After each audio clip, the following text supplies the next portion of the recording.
Ready to get at it. Thank you very much. Do we need a invocation? Yeah. Okay, so let's call we'll call the budget meeting. Today is Tuesday the 9th. This is the second budget meeting. We're here in the city chambers. If you'd please rise for the invocation. Heavenly Father, we ask that you watch over this group tonight, that you help us make good decisions for the city of Leesburg. We do this in your name. Amen. Pledge allegiance to the flag of the United States of America and to the republic for which it stands, one nation, under God, indivisible, with liberty and justice for all.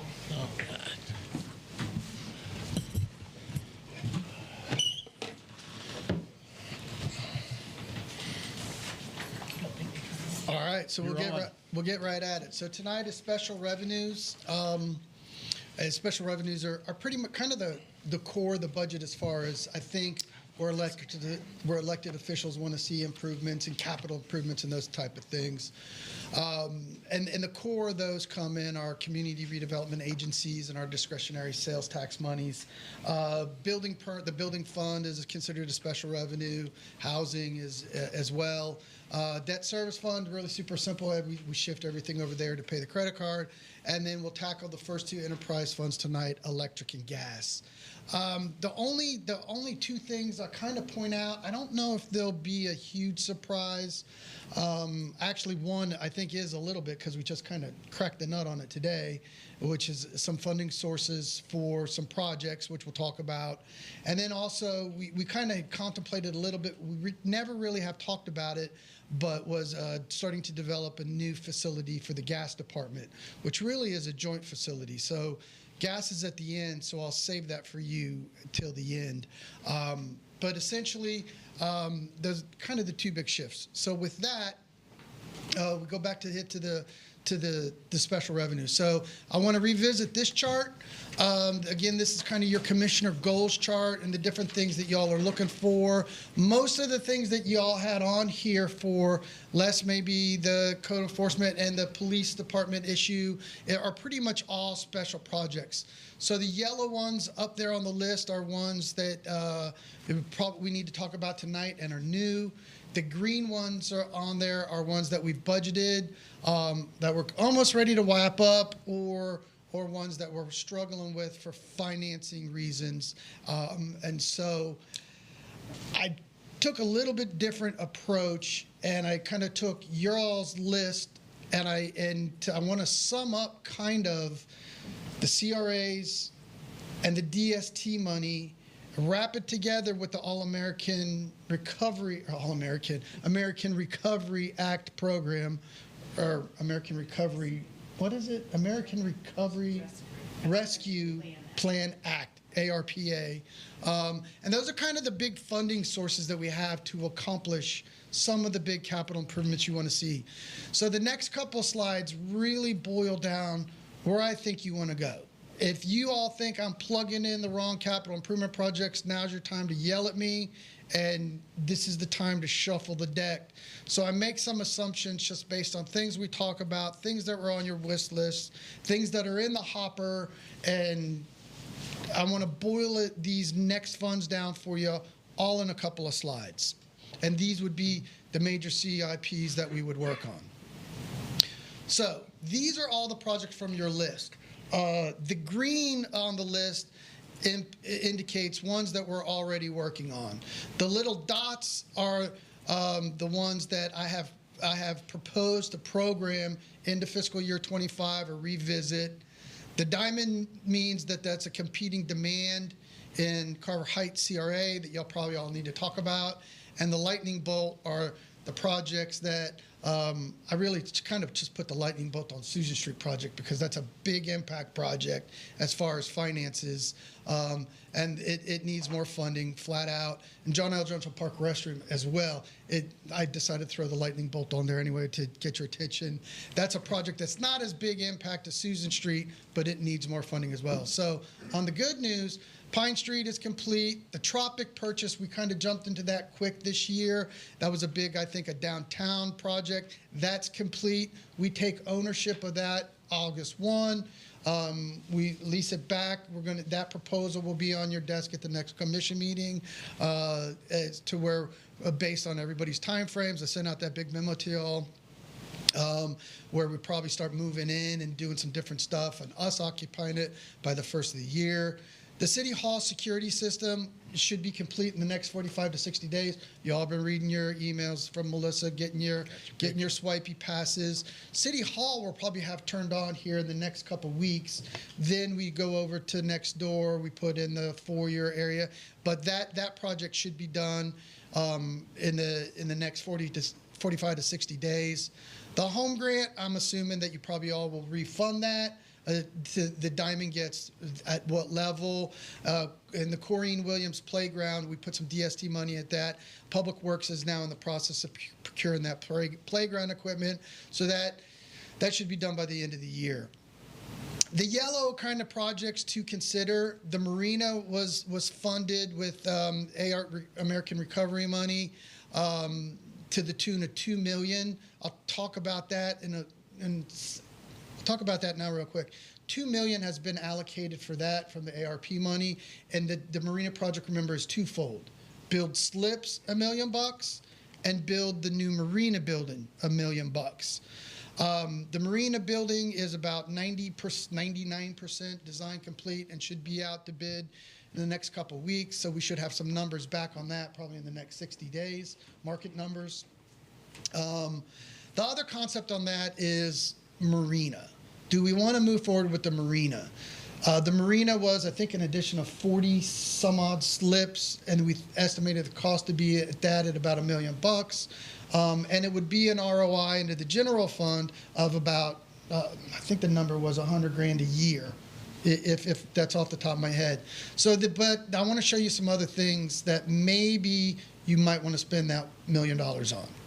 Susan Street needs more funding. We're going to talk about that here in detail in a second. And John L. Johnson Park needs more details. So kind of now the gray area on the chart is projects that would be, I would call those new. Some of them are revisited from the past, especially when it comes to downtown, but most of them are reasonably new. Privacy wall, Commissioner Berry has spoke to me about creating a privacy wall that kind of goes down the border of Susan Street, for lack of better words, the trail from Griffin along the extension of Red Raider Road. Like if you take Red Raider Road and draw a line all the way to the trail that's south of the Publix Plaza, there's concern for some of the crime elements, some homeless elements that kind of cut through the park and then end up in Berry Park. We'll talk about that more in a second. Downtown parking has been one we have talked about that really ties back to the Tropic purchase. Downtown Market Street was kind of where we started with downtown several years ago before COVID. We never got back to it. I don't have an allocation in the budget for that. But a couple of your commissioners, back to the chart, talked about the market style lighting for downtown. I don't have an allocation in there for that. That one is a significant one, though, believe it or not, because I think everybody likes this concept of the string lights. We have some of it from the partnership days. And I'll say it out loud. Those aren't to code. Those are hung off buildings. It's really makeshift. My suggestion for the commission is that if we do market style lighting in downtown like that, we need to do it by code. We probably shouldn't be hanging it off private buildings. And I think that's an expensive project, so my guess is that we probably want to start with parking concepts and kind of, I would probably rank that from your feedback: market style lighting, and then the market concept. Market concept was doing the streetscape along Market Street, putting in kind of the pocket parks, redoing the dumpster enclosures, kind of revisiting that plan as well. So these two, I think, I would recommend putting on the bubble. We do have money. We didn't re-up on the facade sign landscape grant program fiscal year 24. I do think you have allocation for that. I'm going to show you how you get to there in a minute. Another concept that you might want to consider on US 27 is a larger facade side landscape. Commissioner Reisman, I put this kind of under, we haven't talked about this, but you listed beautification in one of your lists. And you've talked to me individually about the facade sign landscape program. So a deviation from that concept would be to use some monies, and I'll talk about this here in a second. I put a big number in there.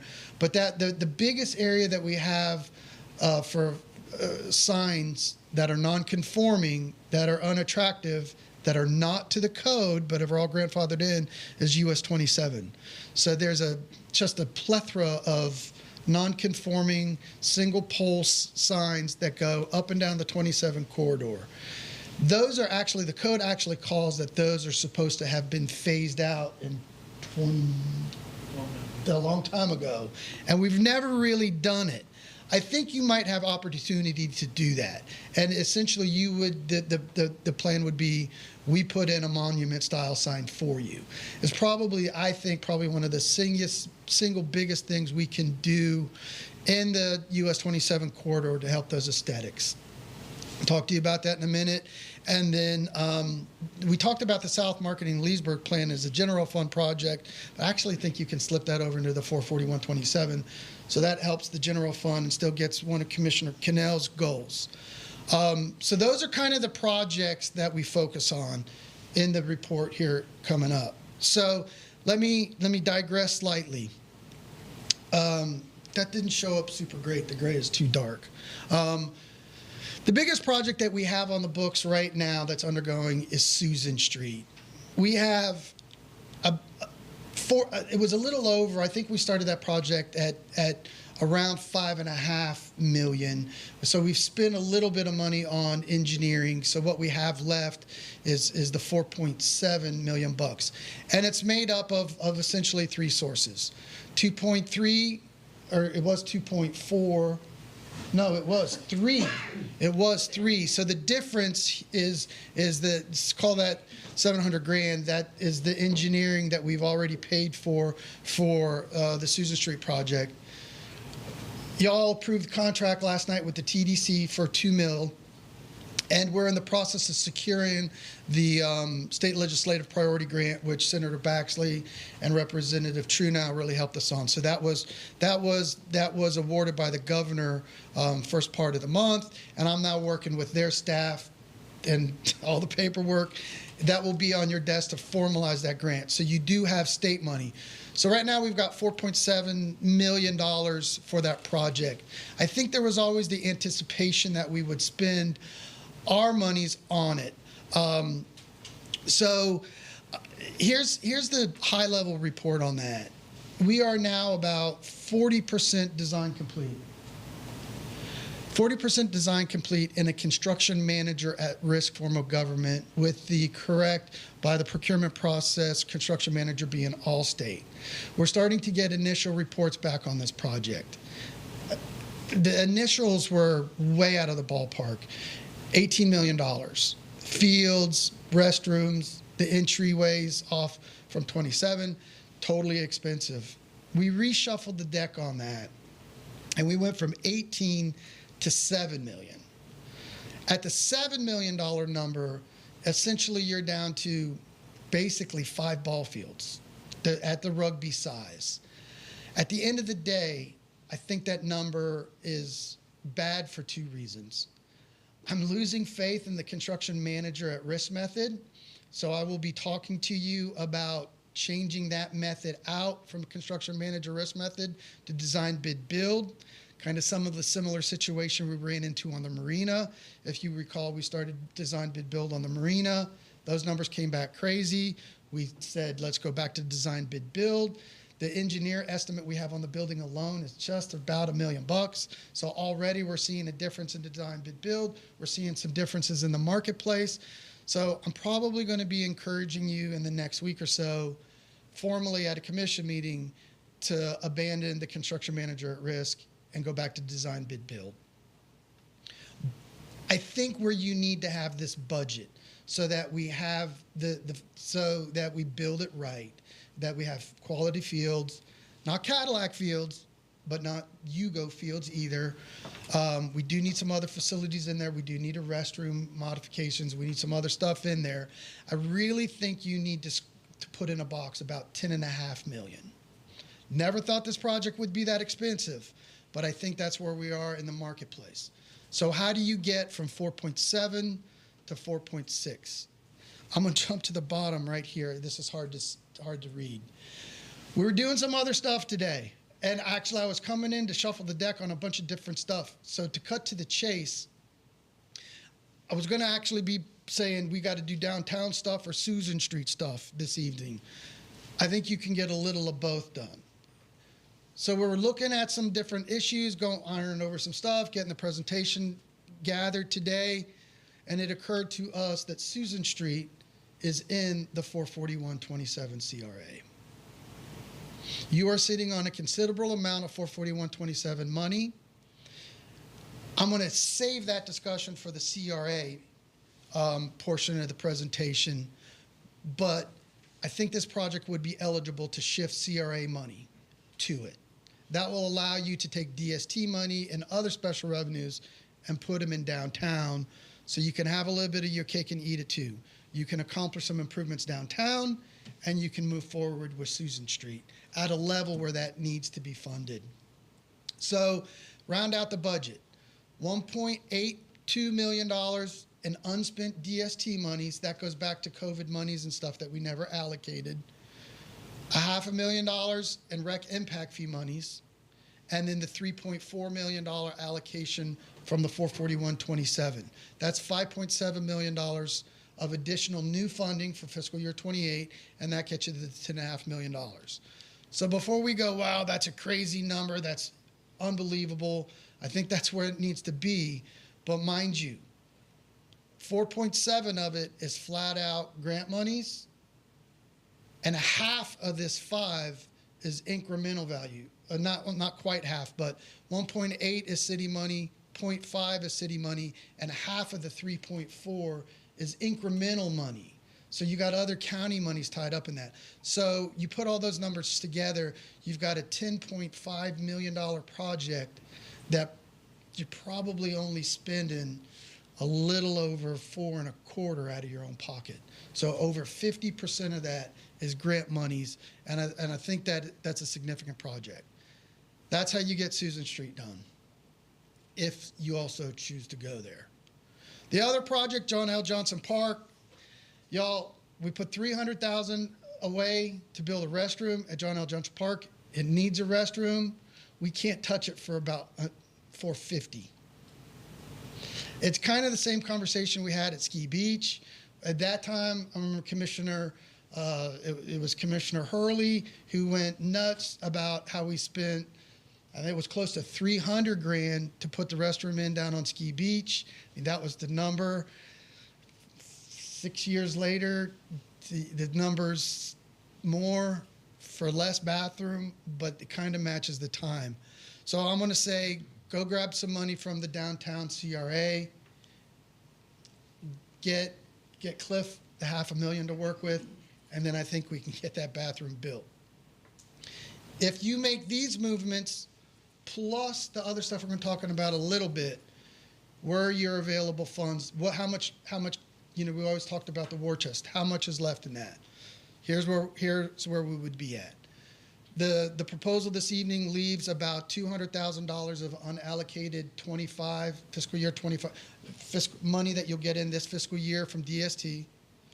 It leaves about $850,000 of ARP money that if you don't spend it on the marina, you can have in your pocket. I'm going to come back and tell you where a recommendation to spend that is, though. You still have some interest earnings. Remember, once we do a project, we shuffle cash over into the capital improvements project. It earns interest until we spend it. So we still have some interest earnings. I think as we get these projects done, you're going to see interest earnings obviously decline. So that won't be a revenue source in the future. And you still have a significant reserve in the general fund. We're sitting at about $5.5 million. Back in the day, I would have told you it's safe to eat some of that for capital projects. With us shifting around and doing some other things like this, I'm going to be slower to recommend spending this cash, A, for the police department issue reason, B, and we'll talk on Thursday about work comp and health insurance claims, and I think we're going to have to shore those up again. We talked about that a little bit on Thursday night last, right? Tuesday night. That's right. We had the holiday Tuesday last week.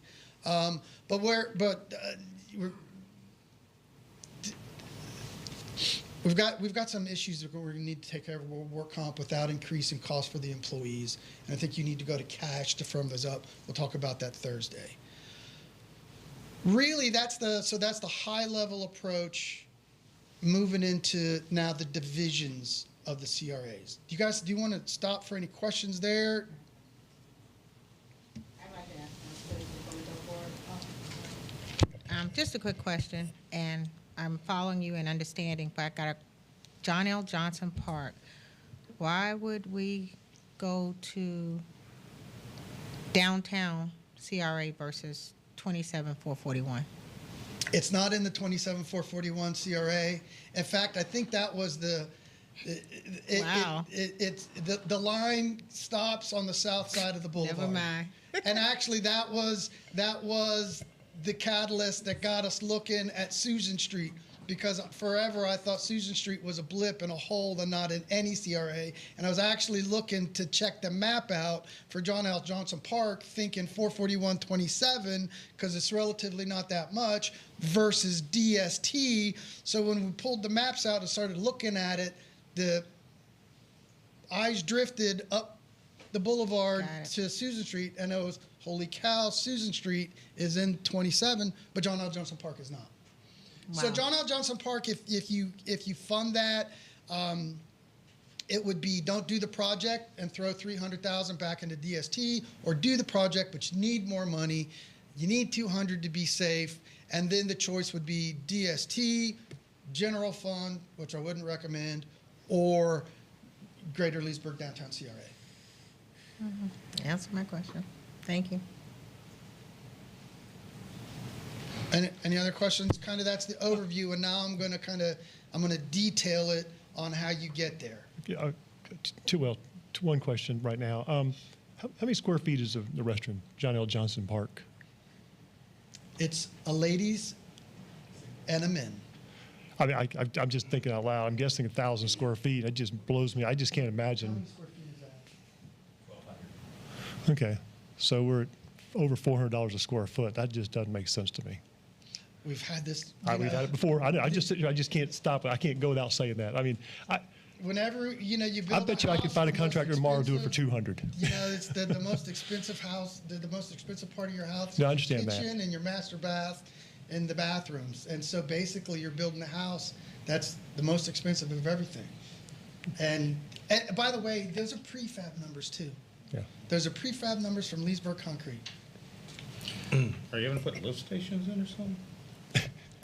Nope, it's an extension right to the main. 1,200 square foot restroom is $500,000? Yes, sir. Is there any And- grant? I actually agree with Mike You on know, that. and it's. Don't You know shoot more the about construction. I mean, I'm This just, is- I mean, It's outrageous. I talked to, I mean, today, if I called a contractor I'm in commercial real estate. If I called a contractor and said, medical office building, they're going to tell me 150, 200 square foot. Medical office building. That's what I'm comparing it to. I'll stop Yeah, right there. Look, I'm not going to argue the price. It is not being what it is. argumentative, I I'm want to just- tell you, Did we get 3 bids on this? we went to Wharton Smith and we went to Leesburg Concrete Prefab. Is there any? That's not. That's so it's a. Yeah, and I didn't mean to get number, bogged down on that but one. I don't. We What- can bid it out. I don't see that Yeah. number coming down anymore. If we don't But- have lift station stuff, I think it's gonna come down quite a bit.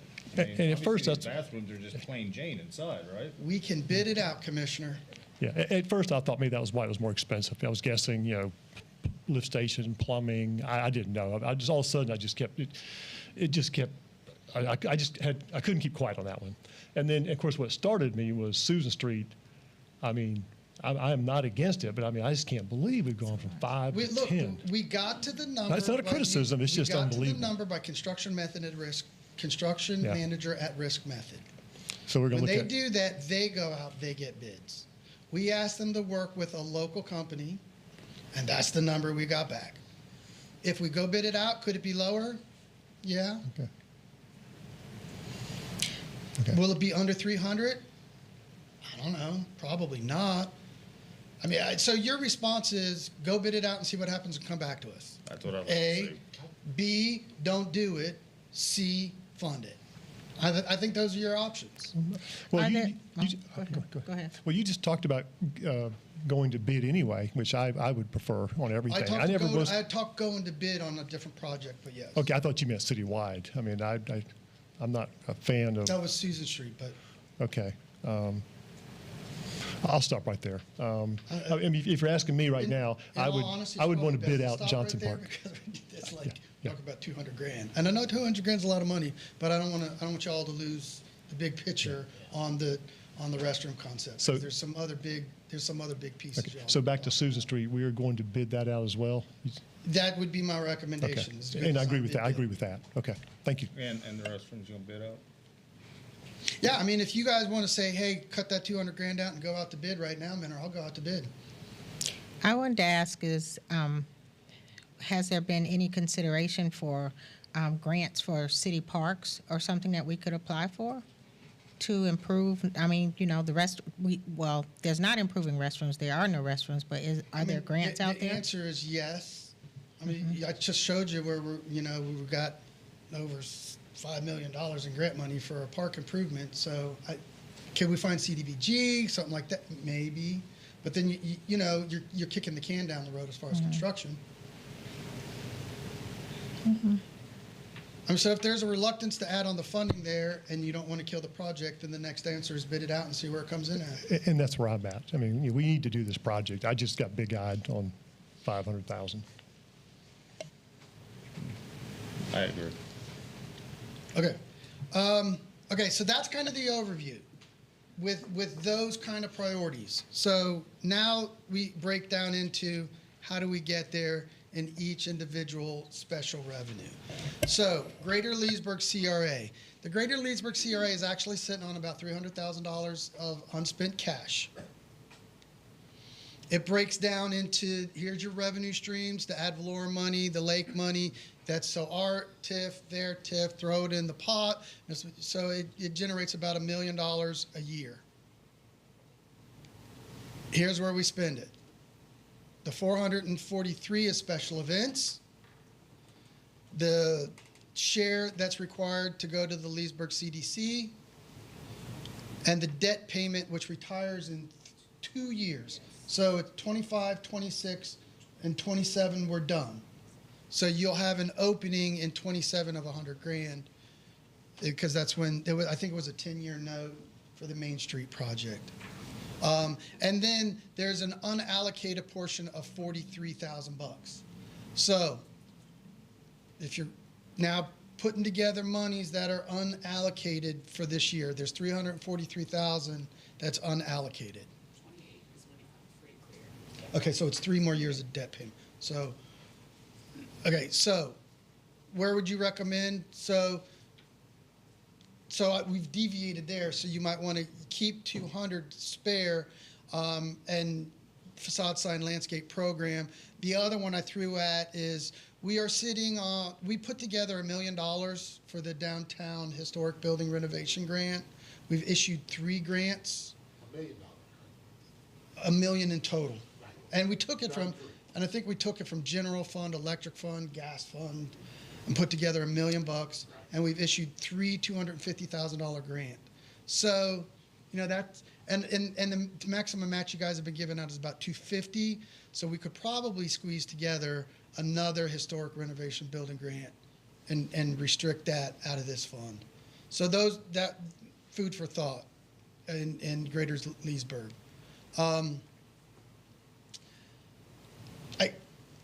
I'm remiss in skipping over it, but we have an allocation, which I think I have in a different slide here, for about a little over $1 million on parking. So I swing back to that here in a second. Carver Heights. Carver Heights is there. Its total increment. Can we go back to the Greater Leesburg? I have a question. What's the increase on the contract services? Let's see here. What page are you on? 176, 3410. 176. So, contract services. So this is all to do with special events. I can try to drill through and see. Is that what's coming? It's going into special events. Let's see what I got. Let's see here.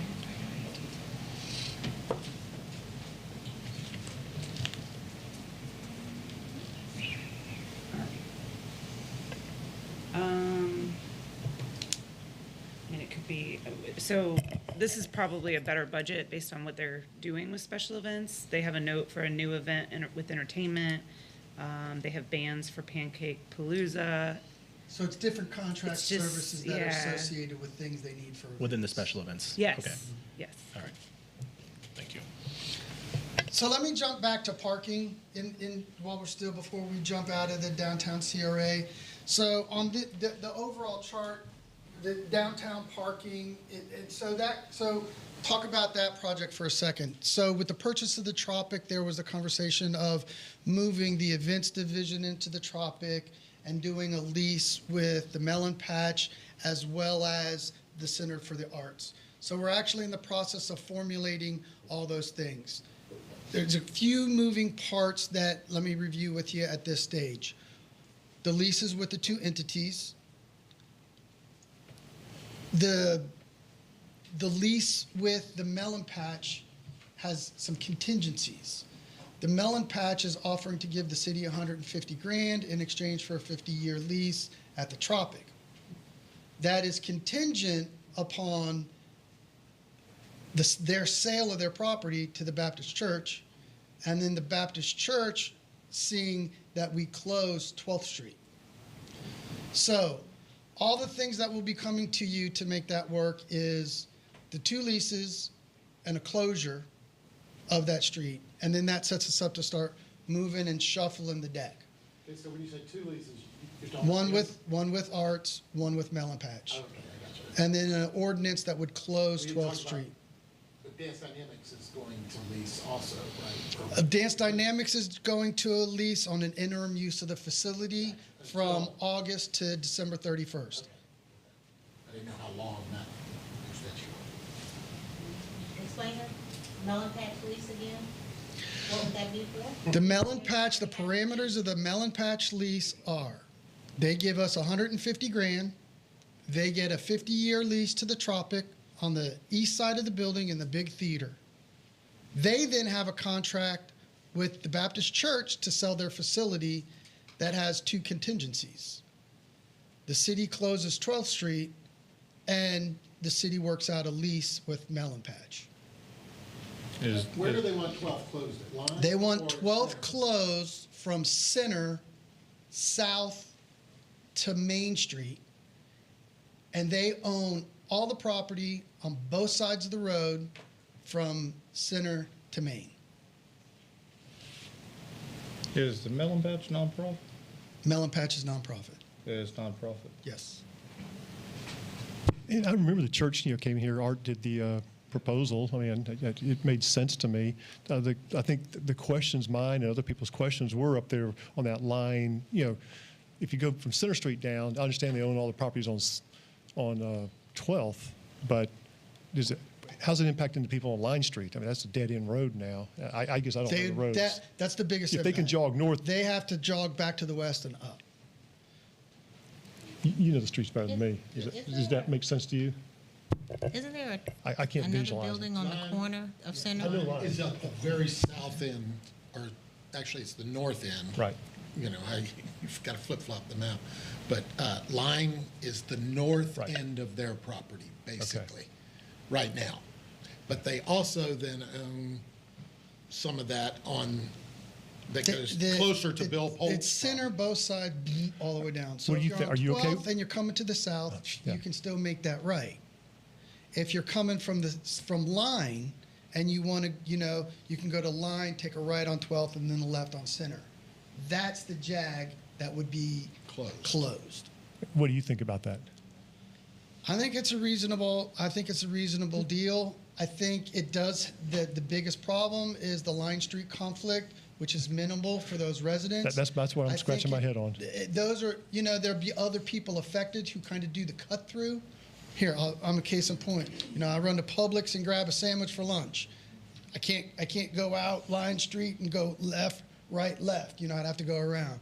So that's probably a good traffic pattern, is that you don't have that zag through now, and it puts you back on more major roads. It is an inconvenience for the residents on Line from, which would be 12th to Perkins. Yeah, they're going to have to come They have from to the church go to Perkins, go back. down they to could Sunshine. they can still use, what's that? I don't know. Sunshine. Yes, Sunshine, to get to Main Street and go out to I 441. mean, they might like it because it would limit the traffic on their road. It might have that I would- effect as well. It's also been a concept that has been contemplated by the Baptist Church essentially since I've been in Leesburg. And part of the closure is the city's not paying for one single improvement. Whatever the Baptist Church does to have them have more of a campus feel, which they believe is important for campus feel, for traffic control, for safety for the kids crossing back and forth in their facilities. They have some pretty grandiose ideas about what they want to do there. So I think from an aesthetic standpoint, a traffic standpoint, everybody interested standpoint, financial standpoint, I think it makes sense for the city. And the hardest part is the closure for those people affected online. Isn't there a church on that corner of Center and 13th? They bought it. They bought it. Oh, that's Yeah, not. the church. Yeah, there is a synagogue, okay. and the Baptist Church is looking to buy that as well. Oh, they purchased it already, or they're looking to buy it? You're One of saying the they A- bought I or thought B. they bought it. I knew they were going. I knew they're buying it. Or they may have it under contract. I think Art touched on that when he gave his presentation to us. Is where I know that from. Well, I'll just speak. I mean, when Art came and spoke with us, it made sense. I understand why they want a campus. It's a big church, a big school. I would like best efforts to massage that Line Street, Center Street, but I'm open to it. So with all that going down, so that's kind of the shift around, and then once you have events, arts, Melon Patch, in the Tropic, now you have our property / the old partnership property that's joined together, where now we reconfigure for potential parking. So it would be knock down the partnership building, build a parking lot. And that's my priority downtown. I mean, I supported the Tropic purchase, as a function of, getting the parking fixed. I could put Market Street on hold. The parking is more important to me. I also thought an idea that I've thrown out to Al before. I mean, I love that brick paver, single level concept. But I told Al, I said, in the short term, and it doesn't have to be this year, it could be next year, I could live with sidewalks repaired and dumpster stations just so we get all those rollouts. It looks like an alleyway right now. It's just, So wherever. So I'm just throwing that out is my support for parking. So the financial, let's talk in blocks, because if we so choose to go and do Susan Street to the level that I proposed to y'all tonight, you have the financial choice on how to do that. The easiest one is 441-27 CRA. We'll talk about those consequences in a minute. They're not crazy. Or if you say no, keep the conservative route, now you got to choose between Susan and downtown for the next couple years. So if you choose the path that's gone, now let's talk about the financial block. It's $1.3 million. That's what we can put together to do market. That's what we can put together to do parking. That's what we can do if you have another project in downtown that's not mentioned here tonight. We can string together about $1.3 million for fiscal year 25 to do something. I think you just said it. Can we take back? We gave out $750 out of the million for the the Main Street, the grant program. So we got $250 left. We did it in 250 blocks. I would be willing to reallocate that money toward parking. We budgeted $1 million. We've given out $750. in 3 increments, 3 different property owners. Marmadukes, Old Hags. Okay, so the answer to that would be if you want to increase this, so here's how I'm regurgitating this and giving it back to you. If you want to increase this $1.3 million by closing out the historic downtown business grant, the two, right? There's 250 still sitting in there. We've had it Before you budgeted for just 2. throw that downtown, you gotta, there's 3 funds in there: general fund, electric, and gas. Okay, I forgot that. You gotta third that 250. Okay, I Because forgot that. electric and gas, you get that back before you spend it somewhere else. Okay, So thank you. I wouldn't close out that 250. You might want to take the residual 300 plus the John L. Johnson money part, and then you can step that up to probably 1.5 pretty easy. And then you might want to split the 1.5 into 2 different things. But then I would, before we get crazy like that, then it would be, maybe you do split that, we start going down both roads. So the next step would be you approve this budget, and then I'm going to come back to you and say, now we need to use GAI, who we just, put on retainer last night, to start doing some design and giving us some estimates and firming up these budget numbers. That's kind of the next step. So you want $1,300,000 towards parking downtown? Yes. How many parking spots you getting out of that? I just counted it from the meeting. How many can you get in there? 300. Well, it was 369 parking spots from 1st to 9th. Okay, but how many you getting out of no. it? How you getting, how much you getting out of the So money? we have that report. Remember the report we that were we gonna did back lose in some. December? And so part of the parking concept is to go back now and to make Main Street and the numbered side streets correct. Comply with Lose the what- non-conforming parking, and I think the number that we were gonna lose there was 20, which is significant, and then reestablish it and then some somewhere else. But you don't know how many, I don't know at this time, no, sir. would we know before we spend any of this? You'd need to spend a little bit of it, How much is a little bit of it? 300. 300 to find out? 50 to 100 to contract. Just to find out? Yes. Because you need to contract a professional to start designing and planning. And it was GAI that brought that plan to us that Yes. we saw. Saying that the perimeter that you want for downtown parking Right. is the 500 linear feet, and I identified the partnership lot, for lack of a better word, Right. as a centric spot to put additional parking in it. Right. And then at the end of the day, I mean, if y'all don't think parking, so this isn't a city manager project, y'all. No. This is not an Al Minter project. This is me hearing the collective direction of the commission. So the argument is amongst you all. And we I did- can put together $1.5 million for you. You tell me where to spend it. And we did that. We did the master downtown redevelopment plan. Parking was the #1 issue based on all the residents and citizens who came out and ranked their priorities. We had the money set aside in the ARP money, and it was just slowly siphoned off. So I just would like to see the parking. I think the parking is important. I worked downtown for 10 plus years. I've been engaged downtown now for 20 plus years, and it's people just continue to complain about parking. So I'll stop right there. I can put Market Street aside, and I'm hoping you can drive the cost down on Susan Street. I hope so too. Remember, so these are budget numbers. Hopefully we're under, hopefully we don't go over. So that's, I wanted to jump back to the parking question, and really you summed up, that would be the Greater Leesburg CRA, downtown Leesburg CRA. So shifting gears over to Carver Heights. Carver Heights has about $1 million in the TIF increment, as you see where it's coming from. But it has multiple parts of where we spend it.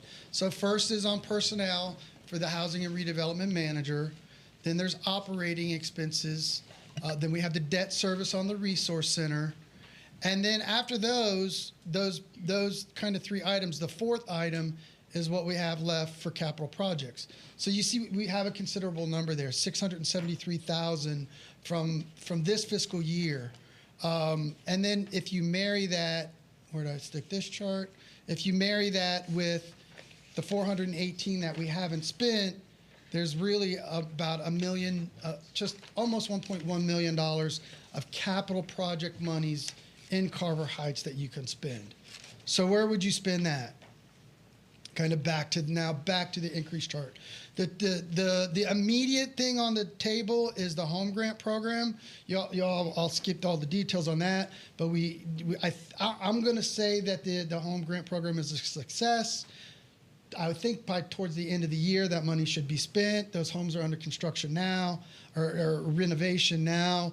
We funded 12 at varying levels up to 25,000, but we spent about $292 of the $300,000 budget. So right off the bat, if you double that number, you go to 20. You could do 24 homes if you do an allocation of $600,000. I want to say immediately in the hopper we had another 12 or so houses. So we can fund what we weren't able to do this year and then some. The other concept there would be the privacy wall. Those, and or else you ever would want to go in the CRA. Let me ask you, the privacy wall, so you're saying the trail that runs along Carver is where the wall should be? Or are we talking about the trail that runs along Berry Park? Behind Big Lot. Yeah. The- So there's I mean, but you got one trail going this way and one trail going that way. There is. So, So let me draw the picture better for you, and then Commissioner Barry, this Okay. would be your pitch. Okay. So the concept of the wall is to try to keep unwanted activities from entering into Carver Heights and Berry Park from US 27. There is, in the Susan Street concept, a fence that goes around Susan Street Park. It's a coated chain link fence. We know at this time that our chain link fence does not keep people in or out.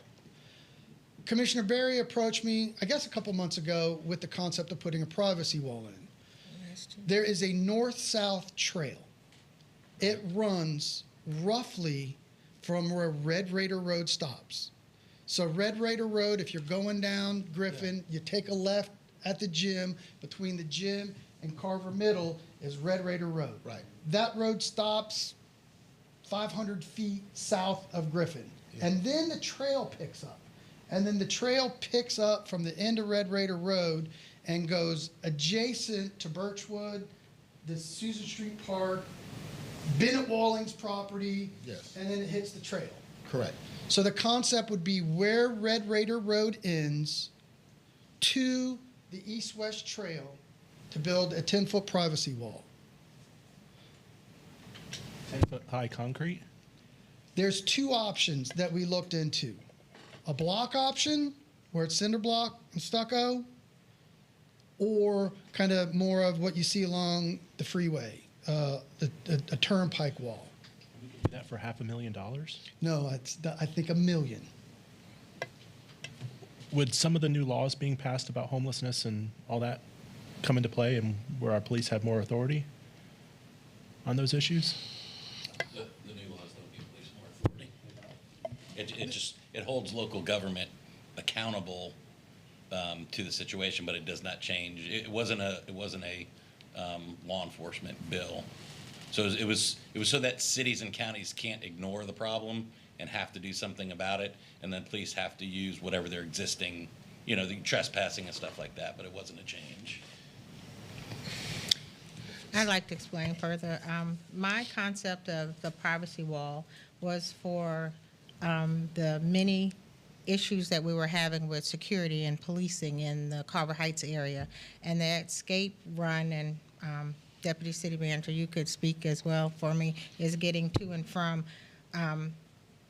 coming straight from the Big Lot Shopping Plaza directly over to the Berry Park and then on out to Thomas Street. Am I speaking correctly? Yes. So I also realized when the Susan Street project was coming on board, I was thinking that far as noise control for the games and the sports events for the residents that live there, a sound wall would be definitely needed for the hours of operations of what games and stuff would take place. So I was asking for a 2-in-1. This has been a request for some time. Carver Heights area, I don't know how far, could I say Montclair? Am I fair to say that far as the issues with policing needed? I'm thinking this would help eliminate the cut through and the run through where we're having issues for our security. The homeless issue is a growing issue everywhere, not just in the Berry Park location or the Carver Heights area. It's across. We're finding shopping carts in the area from Big Lots, Palm Plaza, where people have walked through and left them in the area that I don't know how many picked up, but several, along with trash. Between the McCormick Street entrance cut through Big Lots to Berry Park, they do not use the trail at all. They just walk through the reservoir and then cut across to Carver Heights.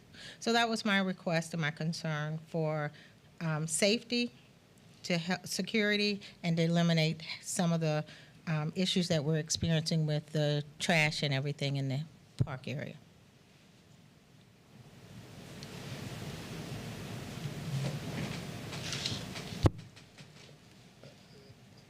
I'm not sure what the wall gets you. I mean, I know where she's talking about. I mean, all they're going to do is jog 50 yards to the right and go They across should be on the Redwood. trail. They should be on the trail. That's the goal. They're not utilizing the trail. They're cutting through neighborhoods, the reservoir, and walking through housing area to get to the Yeah, park. I guess I don't know the roads all that well. Okay. Yeah, I've never heard of this one before. Retention pond, little lake, whatever that is, borders Carver Heights, and that's where they're crossing? Is Exactly. that where That's the main area. the concern was? Okay. See, I had it backwards. I thought when we were talking about homelessness problems in Berry Park, it was the trail along Berry Park. Yeah, the east-west. I thought that was That too is an where issue. the issue was. That too is an issue. Yes, There's a you're right. homelessness challenge all along our entire Trail network. trail network. Sure. And so, I think in discussions with the commissioner, it was just trying to alleviate some of the 27 is a direct, there's just lots of people on 27, and it's just preventing them from walking straight into the residential neighborhood. Because with the wall being long, you'd have to go around all the way to Montclair or head up Griffin, so you're on a main roadway. So I think that's kind of the concept that she had discussed. So obviously that's a new concept. So hence the workshop. So I don't think you need a decision on that this evening. But there's about just about $1 million that's available for various projects in Carver Heights. I'd like to ask, please, about the home improvement grants. That's including 24 homes, and that will just be in the block of the Carver Heights CRA.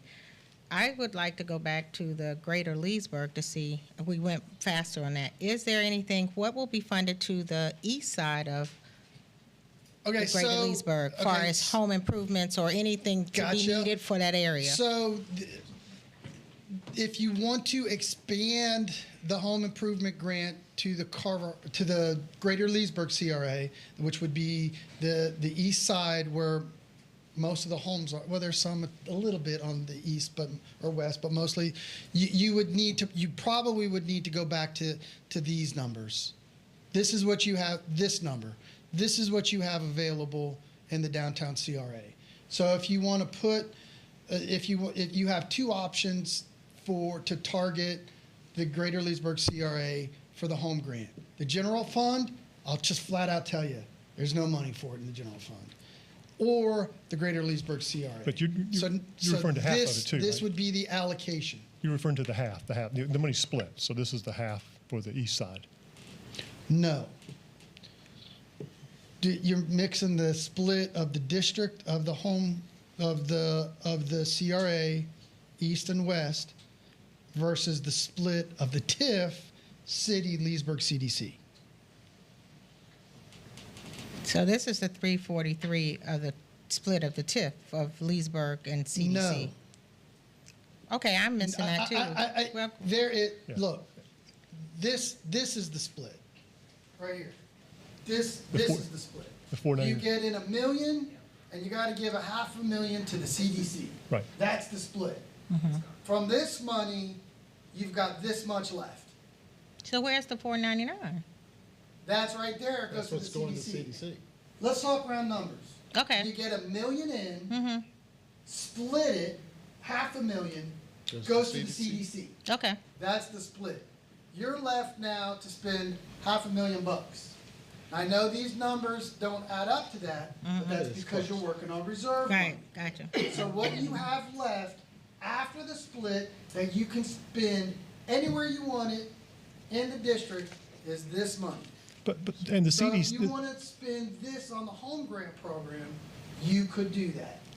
so 2 comments. Number 1, if we're going to spend it in that CRA, I want to spend it throughout the entire CRA versus 1/2 of the CRA. Yeah, yes. Okay, But most of the homes are on Okay, that side. but number 2, the money going to CDC, I believe, is doing what we're talking about, if I'm not mistaken. It is. Okay, I mean, so the 499 goes to CDC, and I think Inside they're doing. and outside Okay, the that's what I thought. I just CRA. want to be sure we're all clear on that.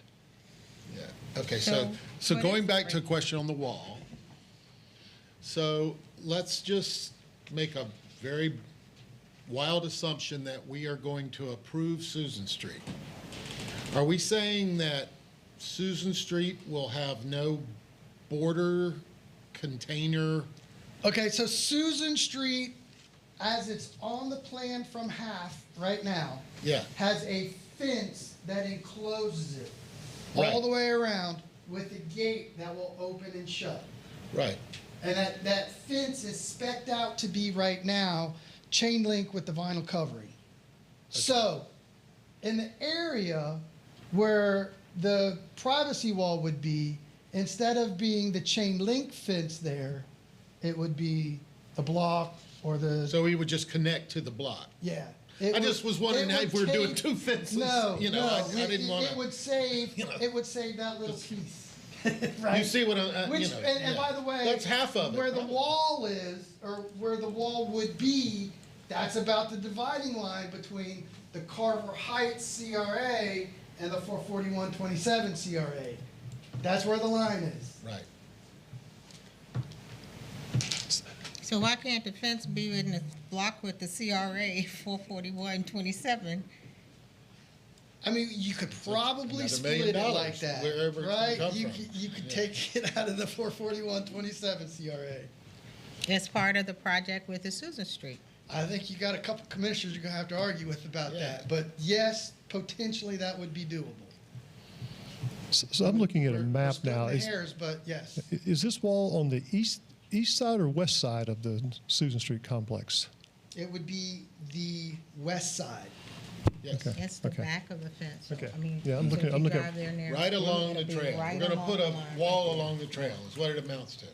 When is this coming back up? 'Cause it'd be awful nice to actually have an aerial map to show what we're talking about. It would be nice if we could do At Susan Street, when you show us that. a field trip. It would be nice if we could do a field trip. I can bring it back to you in the next meeting if you want. Yeah, I'd like to see what we're actually talking about before I make a decision.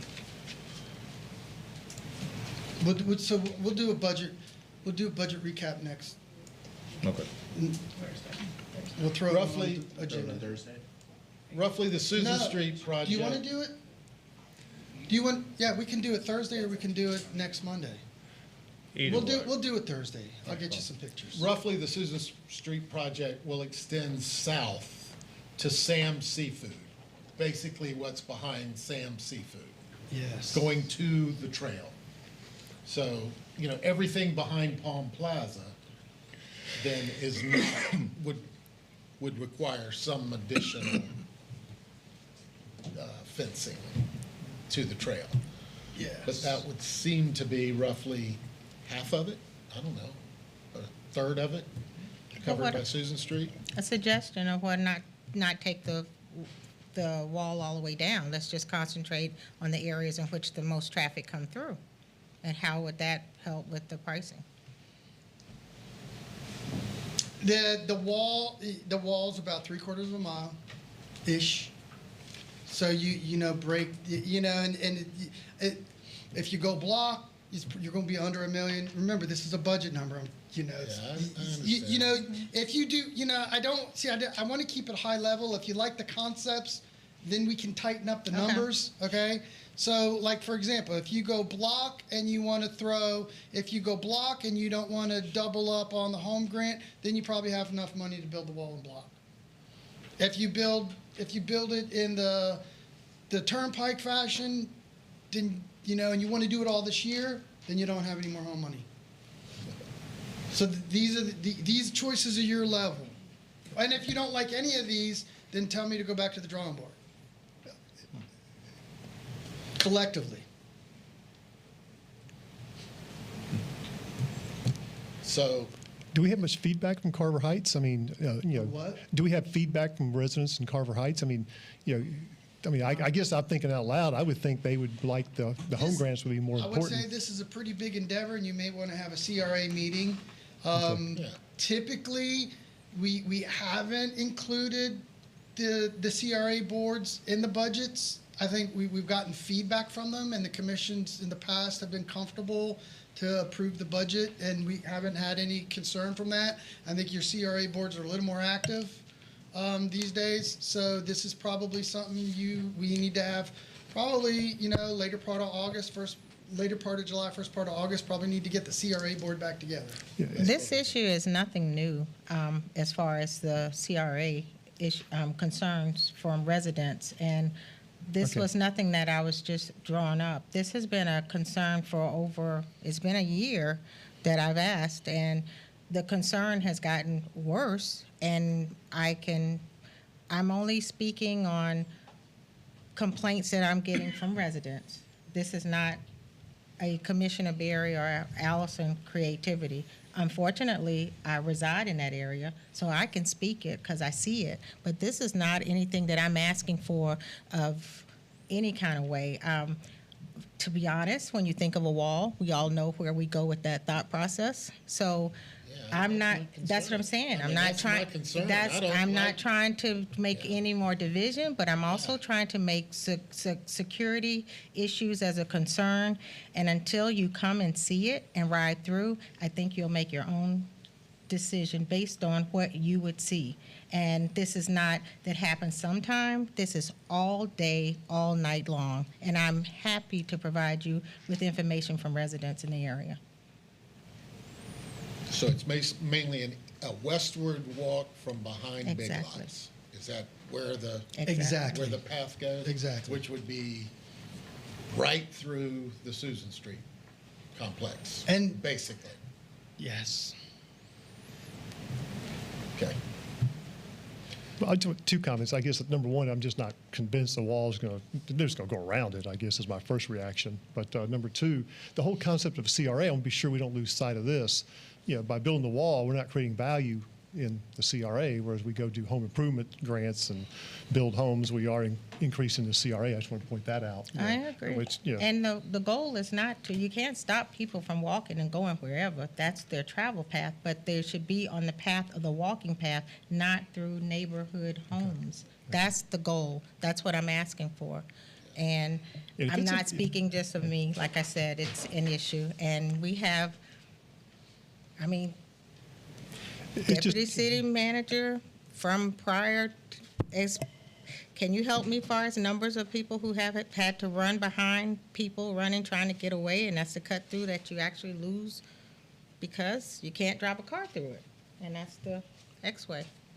Yeah, I mean, it would be a lot of anecdotal information on that because it's not gonna have we're not gonna have statistics on that. I mean, but to your point, and we've had discussions and if the police chief is still here, he could speak on that. I know, I'm sorry, you're a different hat now, but So from previous years. it's a situation of and again, whether the wall concept is effective or not, I don't have an opinion on that, but I can back up what the commissioner is saying as far as the traffic coming off 27. If there's an armed robbery in that area, which around the Big Lots area, moving up through there, is as frequent as more frequent than other parts of the city. A point of egress for the suspect is Due west. westward. Right. And so to your point also, Commissioner, you can walk around it, but it forces you, I mean, it's 3/4 of a mile.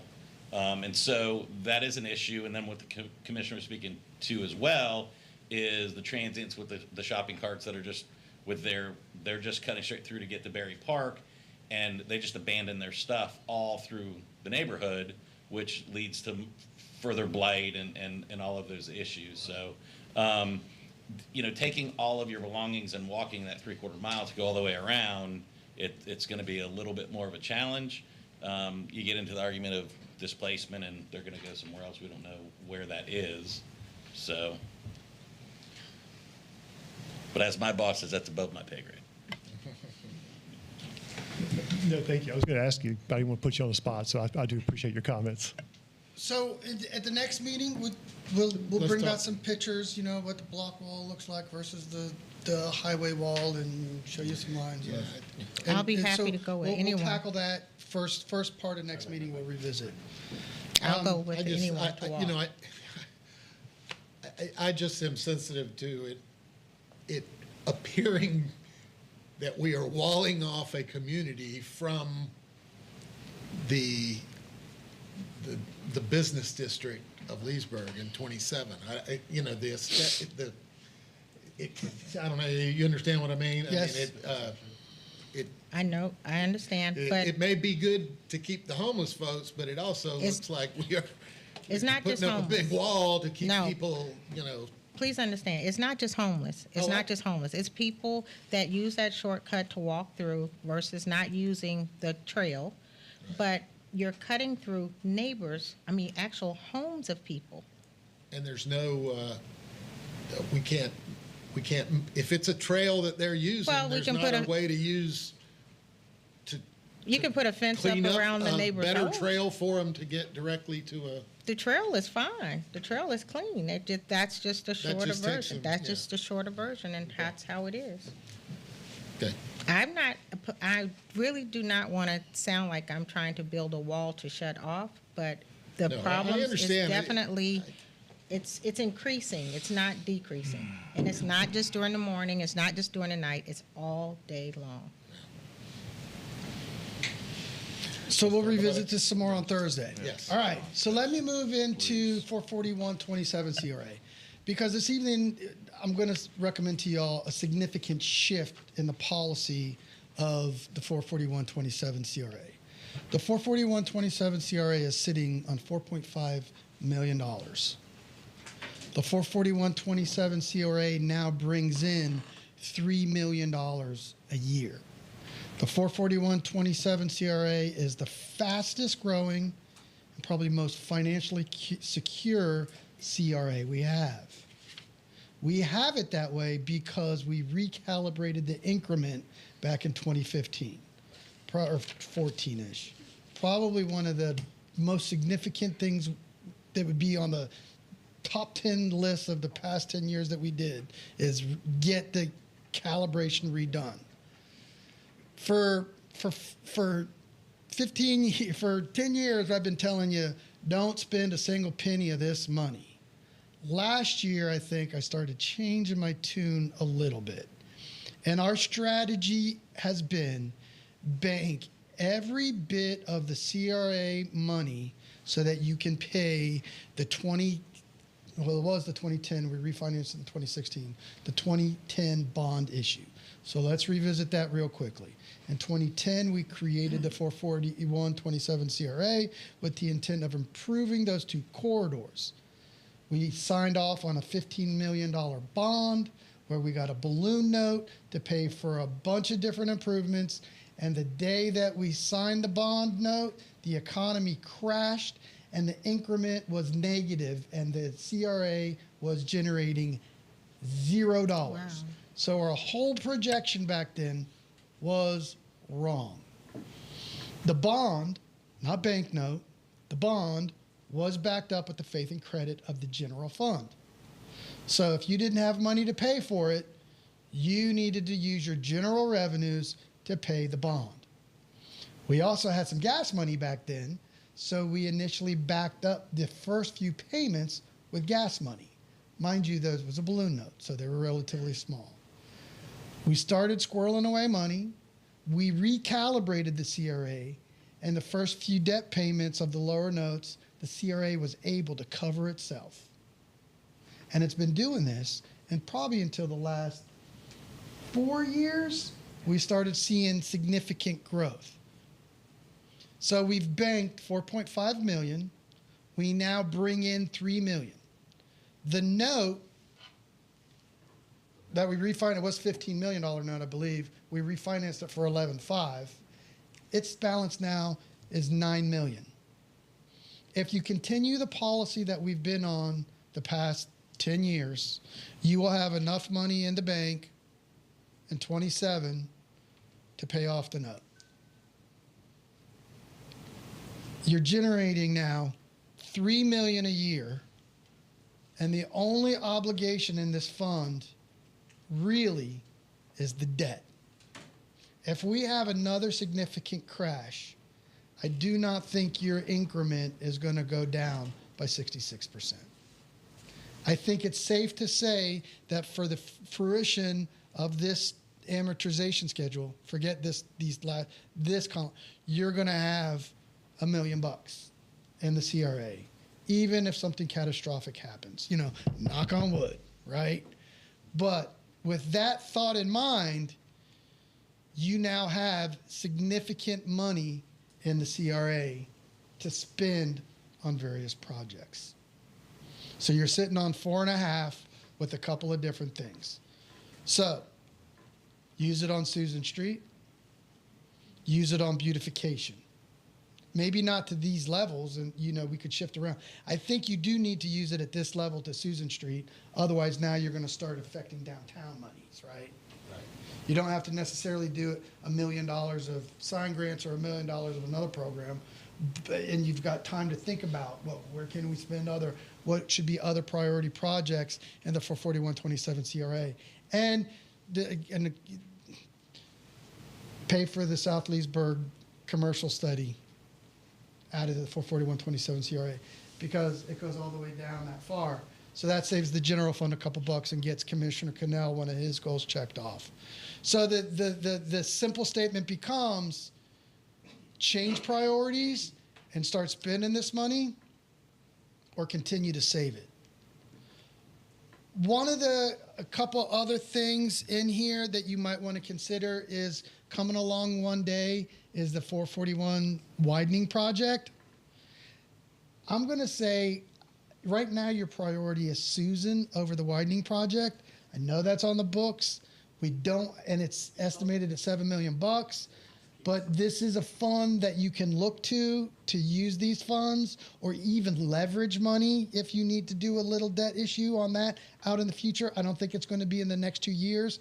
So remember, even if you decide to go with this program and spend it on Susan and spend it on other beautification areas, you're going to have $2 million a year for the foreseeable future to spend on other projects. So a third option would be do this, or the third option would be do this and then start saving again. Because now in 26, you'd have $2 million you can pay. So there's $3 million there to spend a year, only $1 million obligation, and that in the past several years, that CRA has shown growth. Actually, I feel very comfortable now saying, last year I started stepping that way. This year I'm saying, we've got that money to spend. And reasonable on the bond. Yeah, I think it was 2%. It was pretty low. 2.59. Yeah, 259, 26. Yeah. So I think you're in a position now. And then really with these special revenues, I see you really knocking out a couple of big birds with, in this budget process, and doing it pretty fiscally sound with grants, with the American Recovery money, and with your incremental revenue. You're making a big improvement to Susan Street. You've got $1 million still in Carver Heights, and you're making some big improvements now, leveraging your DST money to go to downtown.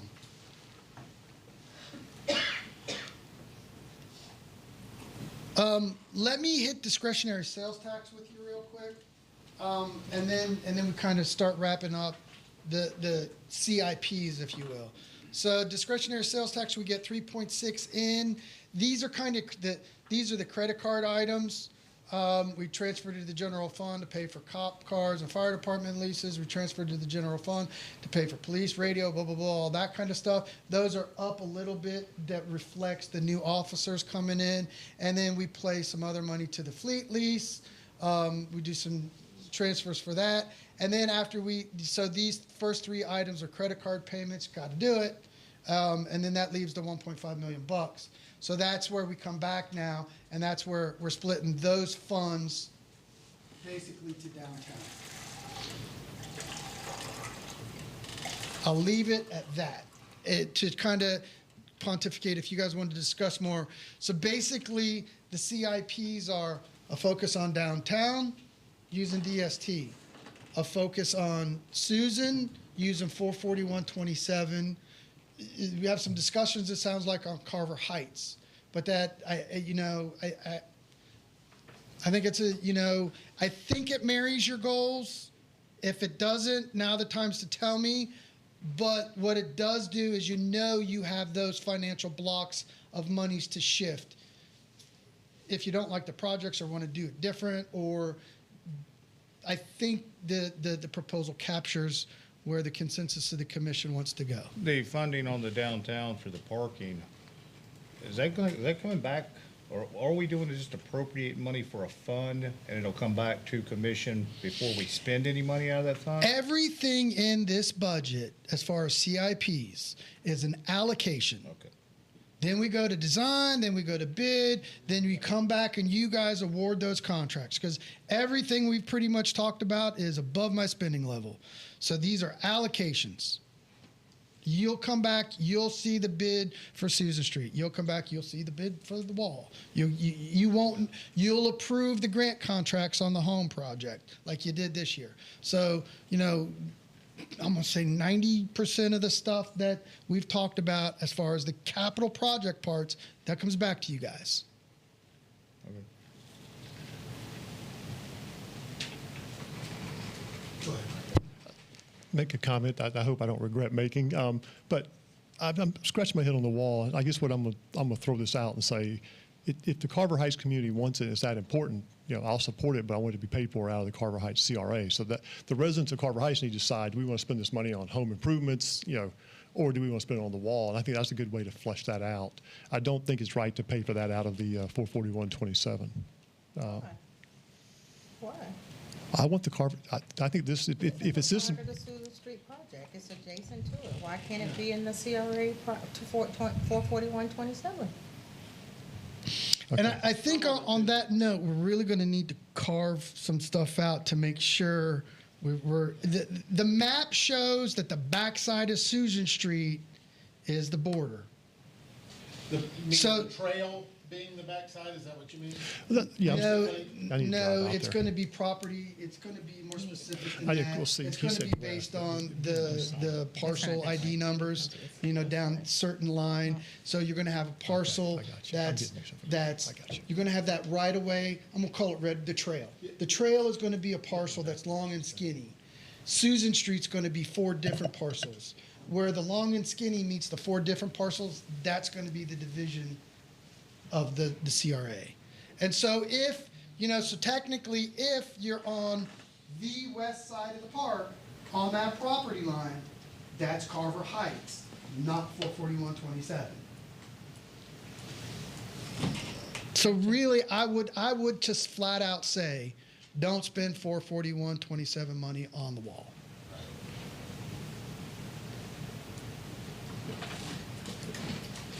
And I'm asking, why not? Yeah, this is the body you need to have that discussion with. It's all part of the project. We have it funded. The Susan Street project is a go. Everyone wants it. And I think this would be important for the residents who do not want to hear the sports sound going constantly. We have, just like you do for highway driving for homes that are built, it's the same setup.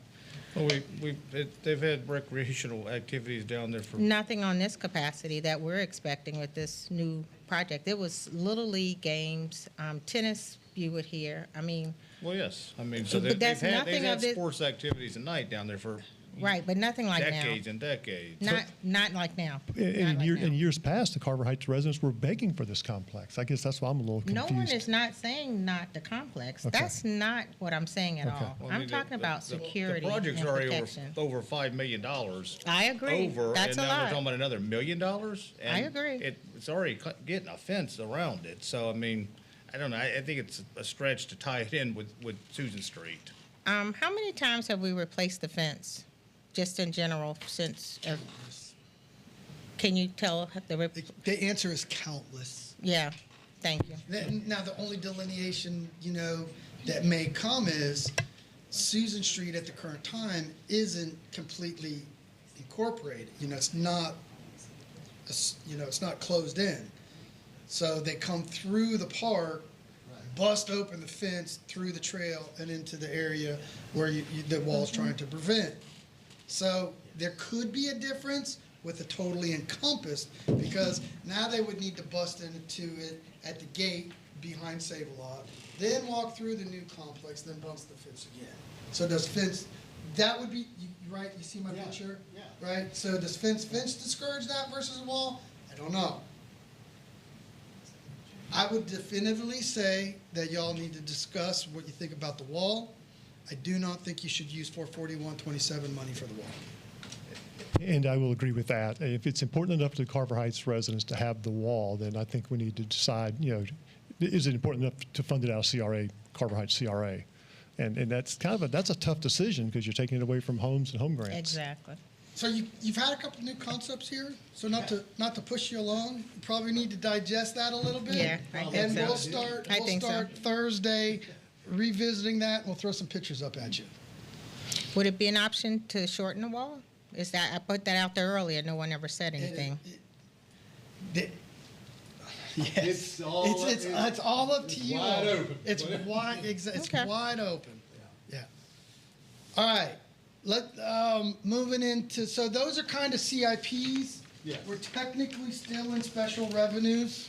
So we'll hit this up real, and they're not crazy. So local option gas tax is one. We bring in $1 million of local option gas tax. That's our share based on the county formula. Hopefully that goes up. Remember, that's based on a formula the county approves with street miles and population, blah, blah, blah. So, and they revisit that every few years. I think we got 40 miles of new road with the villages comes in. A lot of other cities are getting new roads too. Does that give us some more money? Yes. Will it give us substantially more? Probably not. So $1 million is probably the number. We might see that ink up a little bit in the future. Where do we spend it? We transfer $765,000 of it to cover general expenses, fixing potholes, street lighting. Remember, the big expense in Public Works Department is paying for all the street lights. You can use local option gas tax to pay for that. We've been doing that now for the last several years. We have not used any of the gas tax money for a resurfacing program. This year we're saying, Uncle, you need to bleed about $322,500 off to do road resurfacing, sidewalk, and some traffic signal rehabilitation.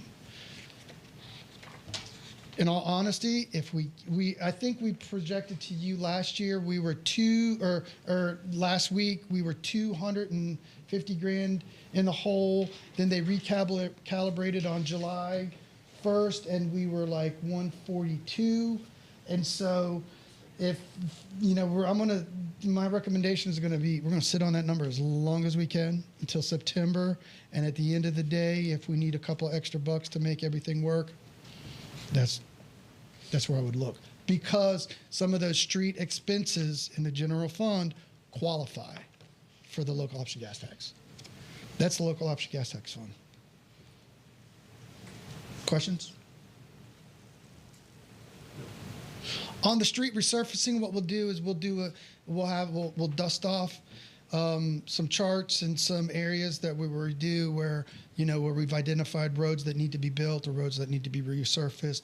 We'll present that report to you all, and before we spend whatever we have for surfacing, that would be an item that will come back to you to approve a contract. Curious, what does $172,000 in road surfacing get us? 15. 3 miles? And how do, 8.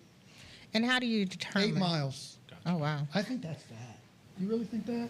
I said 3, he said 8. So maybe 5. And how do you? It's not a lot. And how do you determine, maybe based on the mostly? We'll do an evaluation of the roads. First, mostly used, the most used? No. Oh, Well, Most need. A little of both. Okay. Most used versus condition. So that's gas.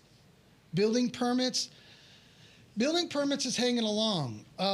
Back in 20, I believe, we said, hey, let's cut the rate a little bit on all the rates and say that's 100%. And we still made money on the permit, so we said let's cut it 75, and I think we're at like 50, right? So if you go back to rates in 18-19 timeframe, we were at 100, a full rate. Now since probably 20, don't hold me to this because I'm just, I'm in the ballpark, right? We cut rates. The surplus in the building fund did not go away until we went to 50%. So what do we see now? It's going away. The surplus requirement from the state is the GFOA. There's 2 actually. There's a state, I think it allows $1 million. It's a formula. The GFOA, but that's the state which guards the building monies, right? You can keep this much money. The formula, our formula is about $1 million, but that's even the state's is leaner or less restrictive than the GFOA's, Government Finance Officers Association, which is 90 days. I'm gonna say probably need to meet it in the middle and probably be somewhere around $500,000 and be safe. So when we did all these graphs and charts, this is the one that we kind of started with. And so when we said let's cut the rate, we don't think we have to really look at it until fiscal year 24, but we kept beating that. So now we think we can get through actually to 26 before, so we still have our red line is still above the requirement line. So what does that mean? We bring in about 1.7 million. Our personnel expenses is pretty much all personnel. And at the end of the day, what we see is we're using 700,000 of the remaining dollars. So all things being equal, that means by the end of this fiscal year, which is 25, our little green bar is going to be right at the red bar. That means we need to increase fees. So a fee increase is probably imminent. I think the things that we'll need to look at in a fee increase is how busy we are, and that will give us some step back because transitioning from villages stuff to PUD growth, where we're at. If you saw the report I sent out to you last month, it was 15 single-family units issued. So we're kind of gotten back to a slower time, although Ann will argue there's a bunch of all the other stuff, mechanical stuff and AC stuff and roof replacement stuff. And, I'm measuring activity based on single family, but there's a lot more activity than just that, which is going to necessitate some stuff. So here's what my recommendation is. We keep staying the course, and this is going to be a fund that we're probably going to need to revisit on a quarterly basis to where we probably need to look at, do we need the number of personnel? And B, if we do, then how are we going to reinstitute a fee increase to maintain a reasonable reserve and without overcharging, without creating a huge reserve where the building department's sitting on a ton of money, because we don't want the contractors yelling at us and all those unions yelling at us that want the lowest possible building fees, which we've accomplished that now for at least six fiscal years. That's the building fund in a nutshell. Is there, do you have any data on what permit fees are in other municipalities? Where do we? We'll bring those back at another time. I'm gonna say we're the lowest. We're pretty darn low. Yeah. And we've been, we've talked about that. So we'll get some comparison Yeah, data as yeah. we go back in, because probably as we get, it might be like halfway through this fiscal year 25 Right. that we want to look at a little bit of bit an of a increase. jump. So Okay. maybe that's third quarter, we go to 60 or 70% of where, Yeah. I'm using the fleet vernacular, That's what I if you was will. But that's So good. That's good to- It's coming, and I Right. think we'll still be low. And when we get there, I'll bring the data. There you go. You're not budgeting. That's what I was gonna ask. You're not budgeting increases now. No, I'm saying stay the course. Okay. Understand. Because the other side of the equation is if some of these PUDs take off, We're gonna have you're a- going to have the building, and then you're going to have the fees coming in. So it's really going to be what happens with these with 40,000 PUDs on the books. 40,000 PUDs on the books, not counting the villages, we're still hanging around 30 units a month. That's all. That's still 3 to 4% growth. If we hang out at that number, Right. we're going to need a fee increase. Right. But if if the non-villages stuff picks up, then we might be at a point to where the existing staff can cover it, and the unexpected revenue will come in. And by looking at it quarterly, you will see what trend is, and then you'll just This is say- going to be on the tickler file. This Okay. will be on Brandy's desk, and she'll come in and yell at me saying, and Gotta go Ann up. too, because Ann's already telling me to increase rates. So I already told her no. So that was done, in the budget review process. She says, we need to increase. Not yet. Okay. So the difference in department head, manager. Ann like to see it at $1 million reserve, which is the state. I'm going to say keep it a little bit above the GFOA. Ann said increase rates. I said we're holding tight. So there's my recommendation. There's the differences in the department head team. I'm going to say hold the course. We've got time. The ship ain't crashing. Okay, that's building fund. Housing assistance program is pretty simple. The housing assistance program is really all the properties that we own and manage. We have 3 houses that we own, one on Woodland, one, I can't remember, Talladega, and the one we just purchased on Red Road next to the Resource Center.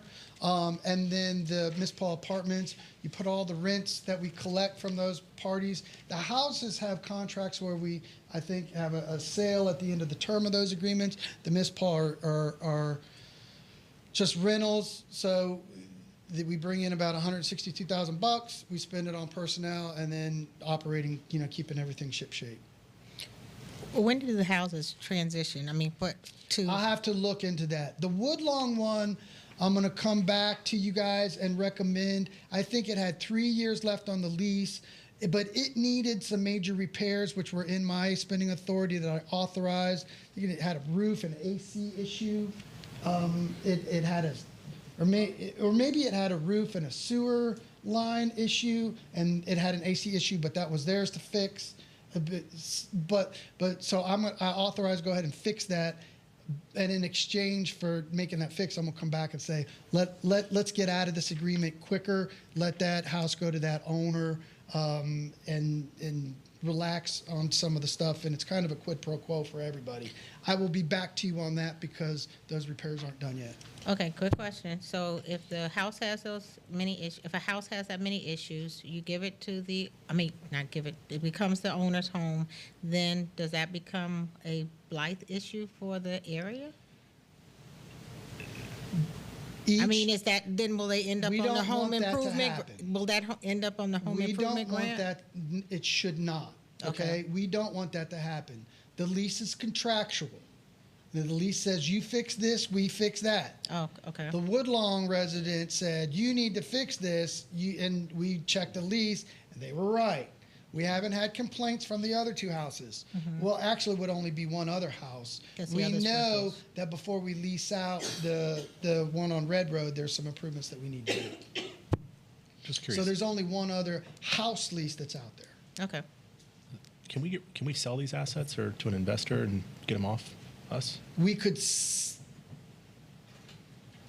I'm going to say, I'm going to say, my knee jerk to that is no, because the 2 leases that we're in on the houses have a buyback provision in them that gives them first right of refusal at the end of the lease.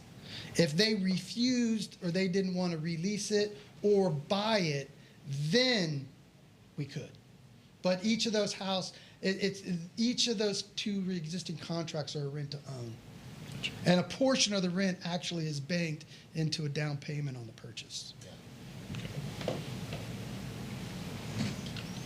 Any other questions on housing? This is not a subcategory of the CRA. This is out of the general. This is the city owns these. It's a, yeah, The it's a general completely fund. separate fund, yeah. Yeah, restricted. Okay, I believe, then we go into debt service. Debt service, I'm gonna be super quick. We transfer all those monies from all the other special revenue funds in the general fund into the debt service account, and then we pay the credit card out of the debt service account.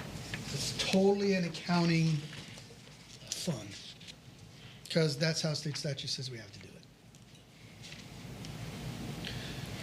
All right, everybody need a breather, or are we good? We've got two more big issues left tonight. Okay. I need to compose myself a second. All right, so the two issues on enterprise funds that we're going to look at this evening is electric and gas. We start with electric. I'm going to tell you flat out, the electric fund is stressed out. The electric fund is stressed out for a million different reasons. Well, not a million, but you know, I tried to bring the highlights to them here for you. One, we have been extremely aggressive with CIPs. Those are the CIP lists. And 5.9, 7 million, 7.9, 12, 10, 7, 3. Those different feeder projects. Those are different growth projects. Those are the 4 transformer projects. We have been extremely proactive growing the system and fixing the system. This expense pattern has taken a hit on the budget. So those are the two things, aggressive CIPs and growth for CIPs. Growth for CIPs, subdivision comes in, we got to extend to it. The prime example of a bad growth for CIP was the Venetian Isles. We spent $1 million, we spent 1 meter, y'all extended the bond, they got the bond, so cool. But those are the type of projects we need to avoid in the future, which comes back to the contribution and aid agreements. So moving forward to manage this better, we will bring all the major aid and contribution agreements to you. Let me delineate, there's a difference.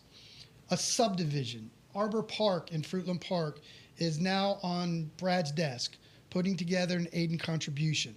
That's the Fruitland Park subdivision that's south of Euclid, south of Euclid, west of Thomas, and the entry is from Leesburg on Martin Luther King into the Fruitland Park subdivision. Okay? That one's on Brad's desk. That's a major subdivision. First phase is 166 homes. It's upwards in a $1 million ballpark of a deal. That one's coming to you like we do pioneering agreements, like we do gas agreements, and I'm working with Grant on the backside to modify that chapter of city code so everything is more consistent. A minor one would be two issues hit into my head. Chick-fil-A needs a 78 kV transformer, which costs 70 grand. It's going to ROI in 2 years because they sell a lot of chicken sandwiches. I'll sign off on that. That's within my spending authority. You won't, yeah. You won't see that one. Another one, for example, is Sign Crafters is building a new facility. Kind of same type of issue. You know, they have an ROI that wasn't 4 years. We did a deal with them, but you know, it's under 100 grand. It's not a major issue. And I don't think you want to see, and we don't want to slow down all these little one-site commercial stops, right? If we did, then we got a schedule, we got DCP, then you're going to have contractors yelling at you. You're doing ROIs on transformers now? Because when we did our transformers, we had to pay $80,000 up front to get on the books. I don't know the details of Firehawk, so that would be a sidebar to see the difference. So I've heard all sorts of different rumors about how we did it one way and how we've done it another. The purpose here is to be consistent, so I don't know the details behind that deal. Okay. Where's the location you just mentioned, Science? Where is that one? Out off Griffin Road, a Greenleaf. Yeah, off of Tally Road. Yeah. Okay, I don't know. Okay. So, I mean, our purpose here is to be consistent. Transformers should, I'm gonna say, from my perspective, we ROI what we need to hook you up versus what we think we're gonna get back to you. And so those are on-site, off-site costs, all wrapped up into a formula. So that's super high level, how it's supposed to be. I don't know the details of Firehawk. If you wanna talk to me about that after, happy to do it. So back to the stresses on the electric fund. Aggressive CIP, forced growth, the aid and contribute, inflation on all levels, personnel, transformers, wire, poles. I sent out a great picture that Brad sent me to you guys the other day that had a picture of a utility pole with, this transformer, this jack, this, that, a wire, all that. Inflation has been a huge issue. Another little leak that I think we've had, and I'm going to talk about this in a little bit of detail, is we've had a formulaic approach to how we come up with what we think our wholesale purchase power costs are going to be. We've been loosey-goosey on that, and we've taken a percentage of this and done that, and it's worked out for the most part, but as we've gotten stressed in other spots, I think that's a little bit of a hole in the bucket. So I'm going to talk about that in a little bit. So we changed that approach this year to be tighter. And one of the statements I've said to the Electric Advisory Board is, as much growth as we have on the system, it hasn't outgrown a cloud, right? So what do I mean by that? As much growth as we've had on the system, if a big giant cloud comes out on July 23rd and blocks the sun at 2 p.m. in the afternoon, and everybody turns down their AC, that shadow and that offset of it's not so high and people turn down their ACs can put a blip in our purchasing power.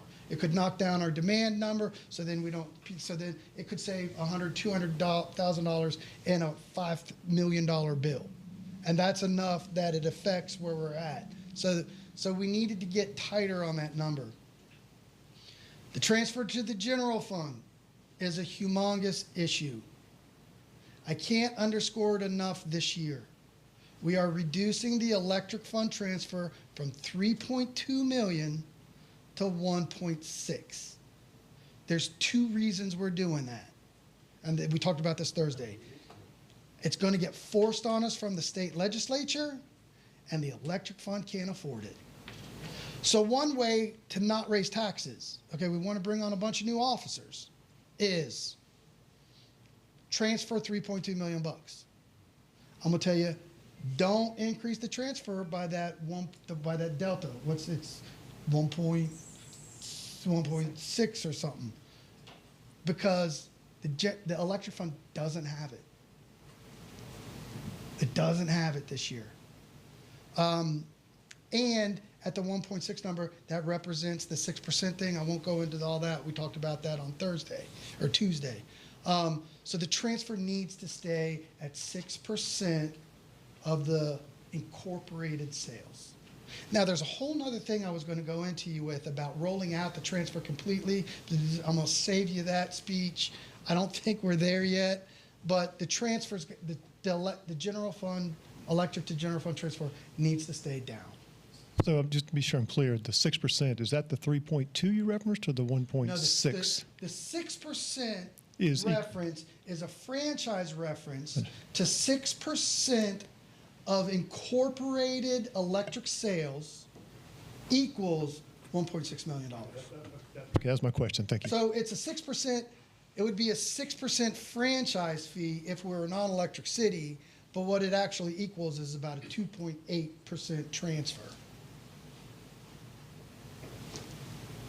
Transfer's got to get down. The village's growth, the police department growth is really the lion's share of where we're spending the village's money. That's significant. So I don't want that to be untransparent. This budget is recommending growing public safety, and reducing the electric fund transfer to the general fund, ostensibly using villages growth. So if you all approve this budget and somebody walks up to you on the street and they say, where'd you spend all that villages money? If you approve this budget, the easy answer is on public safety and reducing the transfer. Can't be more transparent than that. That is where you spend it if you approve this budget. If you don't like that policy, now is the time to yell at me. Okay. Operational savings is another place where we will find some money to help the stressors on the electric fund. We've essentially got two big contracts that we spend a lot of money on. A lot of money is in the $1 million ballpark. That's on tree trimming, Lewis tree trimming. Instead of Lewis tree trimming trees, we're gonna have to have our linemen trim trees. The undergrounding contract is with Team Fishel. We kind of went to Team Fishel a few years ago when we started doing the stuff with the village's expansion, and it was economic and it was quick and we needed to get that service done. So we started relying on that more and more and more. That is an area where we need to start cutting back. The electric fund budget reflects reducing those expenses. Okay, so I hit you with that chart. Those are the stressors. Let me talk a little bit about. Al, let me ask you a quick question. Yep. What's on my mind? We had some potential issues where we were wondering if Duke was paying us. Okay, that's a general fund issue. That's a general fund issue, but we were talking electricity. We are still working it out with Okay, Duke. that's it. And let me repeat. So general fund side of the house, Right. where the city is a non-municipal electric utility. So take a line in your head and remember this forever roughly. The middle of Lake Denham, east and west, Right. which is about 33 and 27. Everything south of that intersection is Duke. So Commissioner Cannell asked me for a growth map recently, 40,000 houses, PUDs, single families, your units that we have. 33 of the 44 are below that line. Right. All of those houses, when they're developed, are going to be a city that looks like a non-municipal electric utility. We have franchise agreements with Duke and Seco. The lion's share of our franchise fee, 6% on Duke sales, is in the villages. Duke has not been paying, in my opinion, the franchise fee on the new villages house. Duke has been notified of that. Right. And we are now in the process of saying, yo, Duke, you owe us some money. So this is the general fund side of the house. Yes. I didn't mean to get off. There is I a just big long- came in and I wanted to know where we were. I'm still skeptical about how responsive. I like getting money. Still skeptical how responsive Duke is about returning this. Okay. The fiscal year 25 budget anticipates what we think we should be getting in franchise fees from Duke's, which is in the neighborhood of $500,000. So it doesn't break the house to move Right. forward, but $500,000 in general fund money is a big number, and that formula is made on Duke's per 1,000 sale, $165, times 6%, times 12, times 3,200. 3,200 is the villages units. So we have identified 5,000 units throughout Leesburg, most of which are south. Right. Some of which are up off Radio Road, Liberty Park. There's a couple other ones in there that are new subdivisions in the north side of town on 44 Radio Road, that Poe Road corridor. Names escape me of the subdivision. Those are spending on Duke's meters. We're questioning whether they're in there. We say there's 5,000 houses you owe us money for. Duke has said, okay, we have 762. So there's a little delta there we're still working on. Okay. I didn't mean to get off track, but it just came to mind. So that other side of the house. Yeah. So, okay. Would you go back to the savings again, the undergrounding contract? Give me the example again of Okay, who that tree would be. trimming is Lewis tree trimming. We used to contract that out. We're going to contract that With out the west, and we're going to use our own guys Linemen, to trim okay. trees. And then the Undergrounding, we're running conduit. So little pipe in the ground. We fish the machine. wire through it for underground services. We use Team Fishel a lot for that because of the villages. And so we now kind of need to weave out of using that as much as possible. We're going to have some issues there because in certain areas we're going to need the Team Fishel expertise, and other areas we'll be able to go it alone.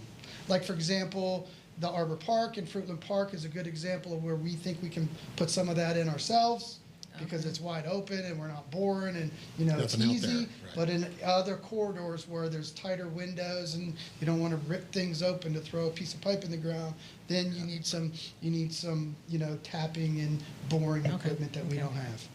Thank you. All right, so those are the stressors. The one stressor I wanted to come back to a little bit was the wholesale electric. So I put together this chart. Of course, you can't read any of the numbers because there's a million numbers on it. But basically, what we're doing is we're just getting tighter and incorporating Jim Williams's bulk power cost adjustment chart, which there's a lot of FMPA influence and projection in that. And typically, it's pretty on par. I mean, FMPA, a credit to them and Jim, that those charts come out pretty darn close, and we've been seeing that since we have to go up and down, right? So I made the decision to say we need to use those numbers and the FMPA projection numbers more in our power cost supply.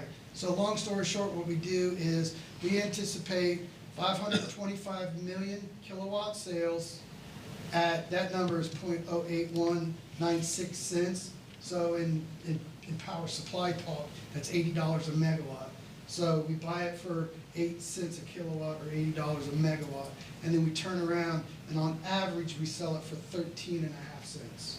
That's all customer, you know, that's going to vary based on how much you buy. But if this chart's right, we're going to buy 525 million kilowatts. We're going to buy it at 80 bucks, and we're going to sell it at 13 cents. And we're going to generate $71.4 million in revenue. So basically what we did, so if you kind of look back at these growth numbers, last year we had 511 million kilowatts. The year before that we had 518. There was one year where we were actually, there was one year where we were, I think, like 529.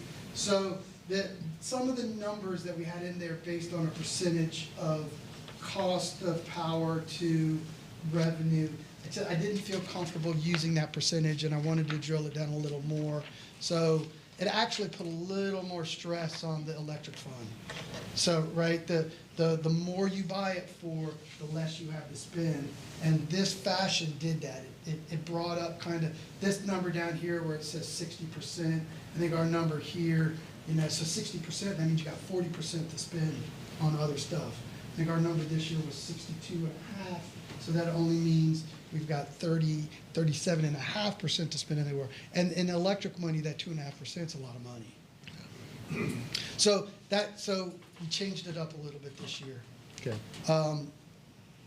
So now let's talk about cash. You guys have seen this, so it shouldn't be a crazy number. We've done this 2 different ways. We've showed a cash graph with the bulk power cost adjustment cash, and we showed it without.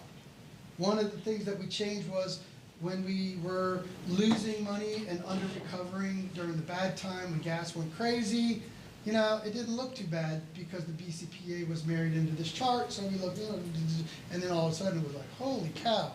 So we changed charts to say, let's show it what it looks like with and without. So this is that's the chart that we have without the power cost adjustment in it, and we're sitting on $7.5 million bucks. This is the chart that we have in it, and we're sitting on $10 million because 3 of it is power cost money.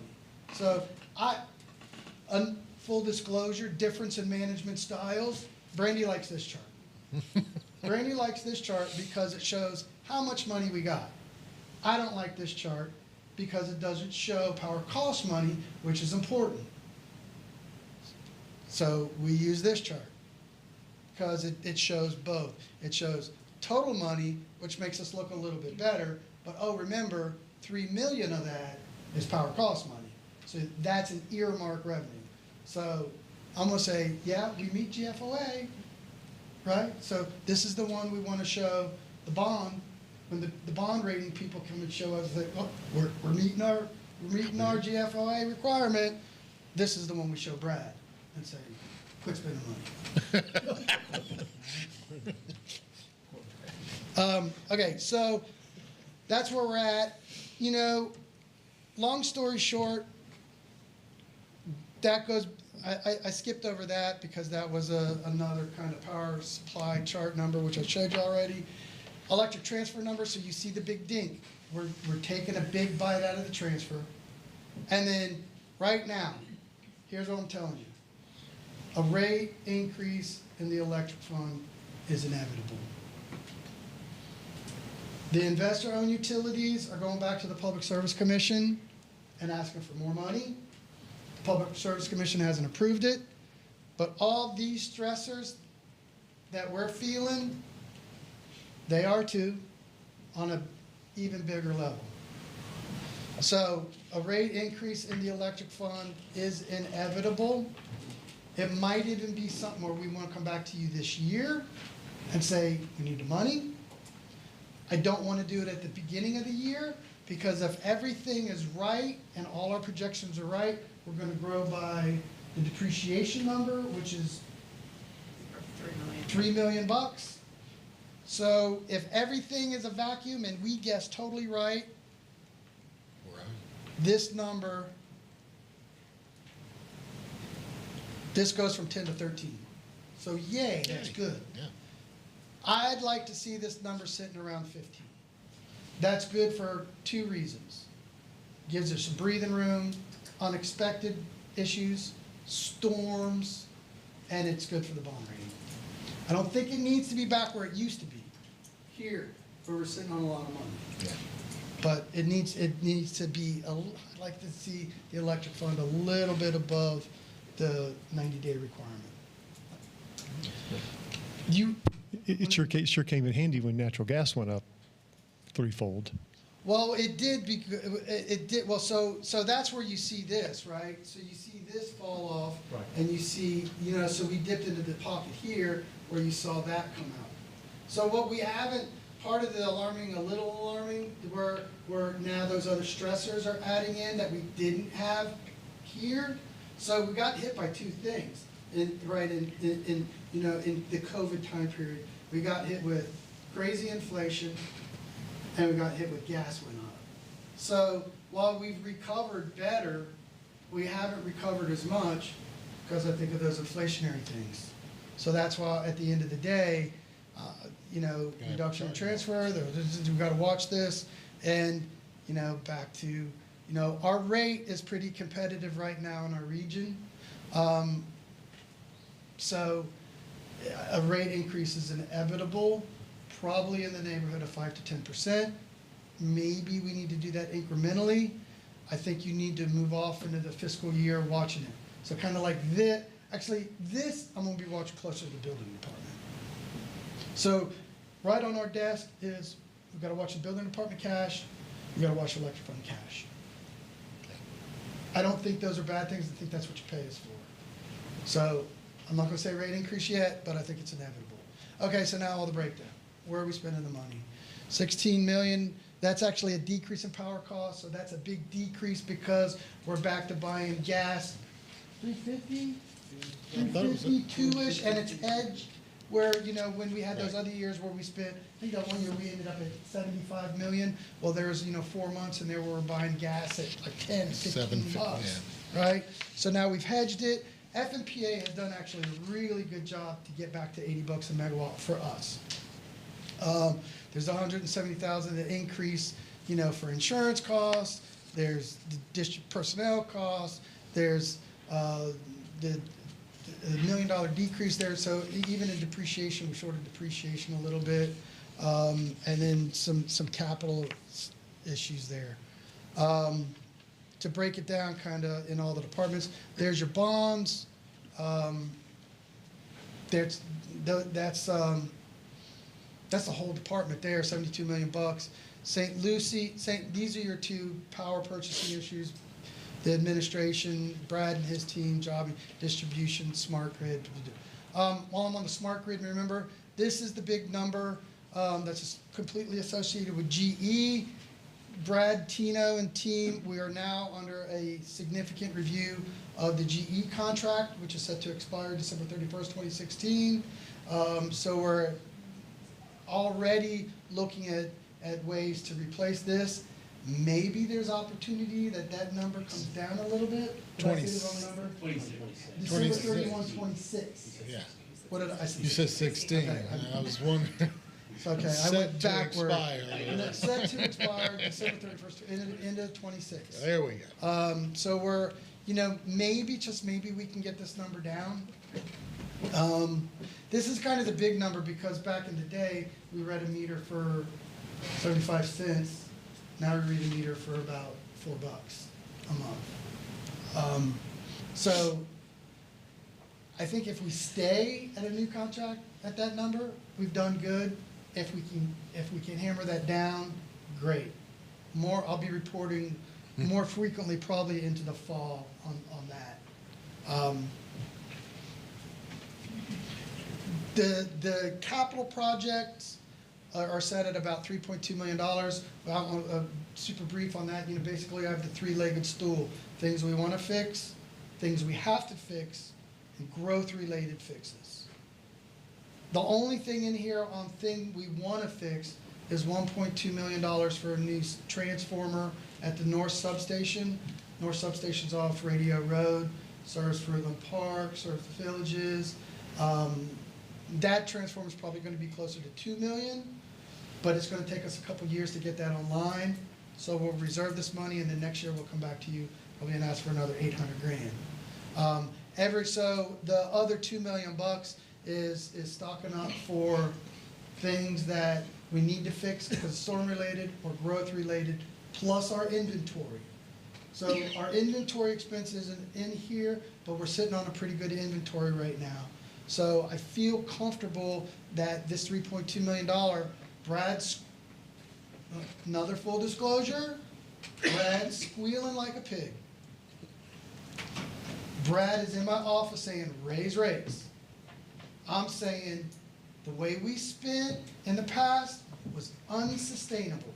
We made significant system improvements. I'm going to tell you the system ain't going to fall down. We are going to keep the lights on. Brad's going to tell you, I want this fixed, I want that fixed, I want that fixed. That's all proactive for the most part. The transformer wasn't, and I did cave in on the transformer a little bit. So there's a balancing act that's going to go in on here. And in full disclosure, you will hear significant difference in management style from me and Brad. Another one of those full disclosures.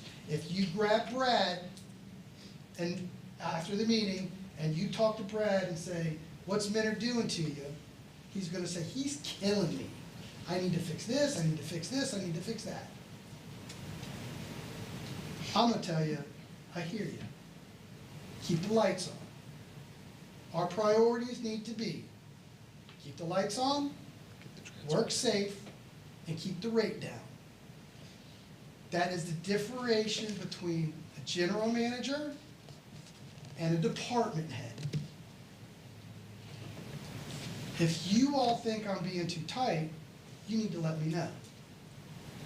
And the answer is going to be increase rates. So are we prepared for storms? Yes. Okay. We will keep the lights on. I'm only picking back, going off of what you said earlier. You did mention maybe a slight increase now, but you weren't ready for it. 5 to 10%. Okay, I but think the it's chart up coming there in the was future. 117 to 143, I think. That was more like a 20. Those are comparison rates. So for example, if you go up, let me get to that chart. If you go up 10%, that means you go up roughly $11. So now you're at 128. So now that puts you at closer to CECO. So Duke 156, CECO 130. Okay, so you go up 10%, you're going to hit somebody up for $11 a month, the typical user. actually, the exact average user in the city of Leesburg is like 1,392 kilowatts. The Right. comparator is 1,000.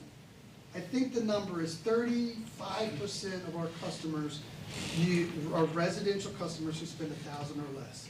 So 30% of your customers' bills look like that. Your exact average bill is 1,300 kilowatts, so it's probably closer to $1.50 is what your exact average customers pay. Okay. If you hit them with a 10% increase, I that mis- guy's gonna pay $15 more, that guy's gonna pay $10. I misread your numbers. I actually, This is where, so look, here's the good news.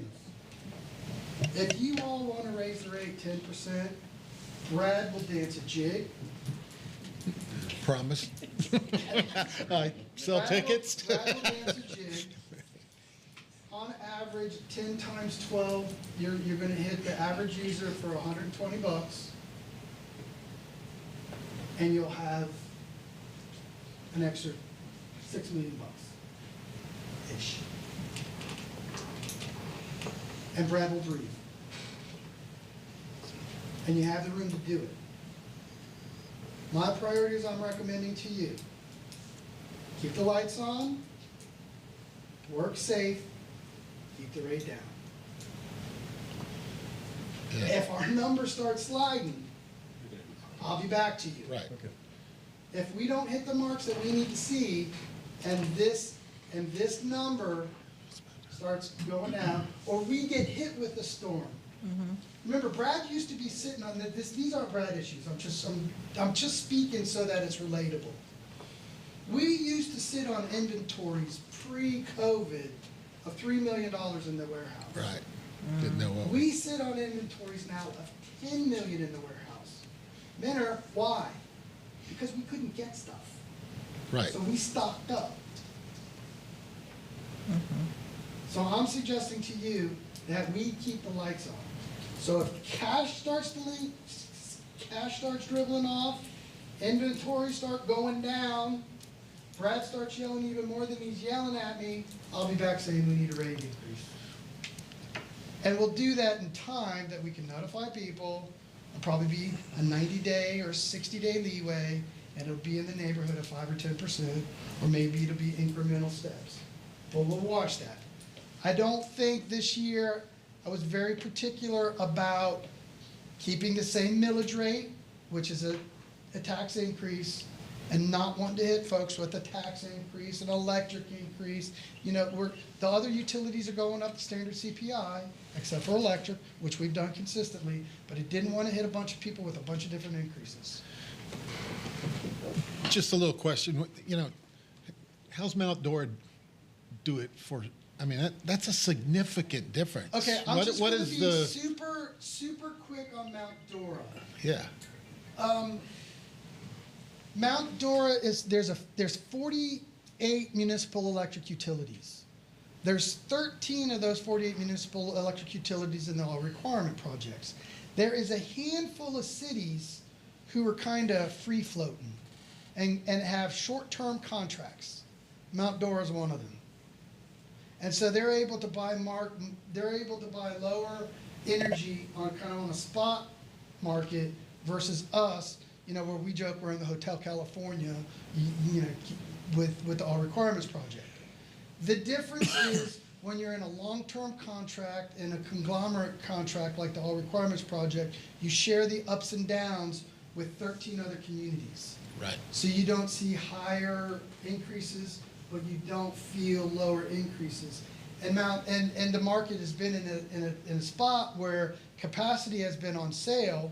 So cities like Mount Dora, New Smyrna Beach, Bartow, Winter Park, Reedy Creek, Disney, you know, they've been able to buy capacities and get their numbers down. Right. So yay, they look good now.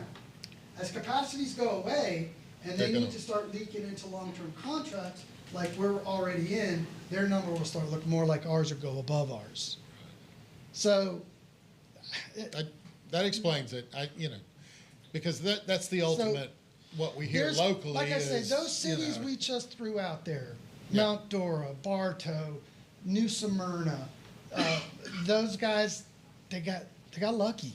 They got in a market where they were in out of a short-term contract. There was capacity. We were able to do it. Part of the reason some of our rate came down in the All Requirements project is we sold some of our capacity to those cities.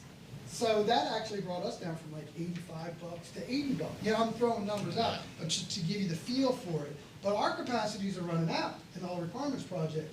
So I think we've got a contract with Bartow and New Smyrna from some of our ARP capacities. When that ends, they're not gonna have their cheap power anymore. Right. So it's a matter of time. I'd still advocate that the All Requirements project is the place we need to be. Sure. It's not gonna be advantageous for us to get out. It probably costs us money, and even though we're decreasing the electric transfer, I don't think there is no circumstance that you would want to sell the utility, because the benefit you get from the utility is you're controlling your rates, you're fixing your system, and we do it better than Duke would do it, or I would say Suco would do it for you. Okay. That's the electric fund. Questions? All right, gas. Gas is super simple. There's not a whole lot that changes there until the end of the program. They're sitting on about $7 million. Back to Brandy note, there's probably about $1.5–2 million of this that's tied up into some expenses that we're going to need to make on shifting gas transmission and new gas transmission as the villages go. So maybe that number really looks more like 5.8 million. But pretty, you know, 13 million bucks. There's, you know, we buy 2.8 million from FGU. You know, administrate, those are all distribution. Those are about $1.5 million in capital. The capital purchases, the capital expenses look pretty similar to the electric department. The fixed growth, fix stuff that breaks, look at a couple things that we need to repair. There's kind of the capital highlights, tools, the extension, the substation, that kind of stuff. So most of those are all things we need to do. So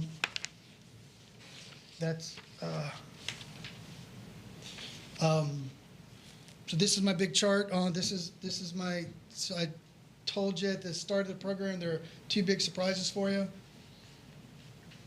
Surprise number one was use the 441 money for Susan Street and shift that policy on hoarding the money.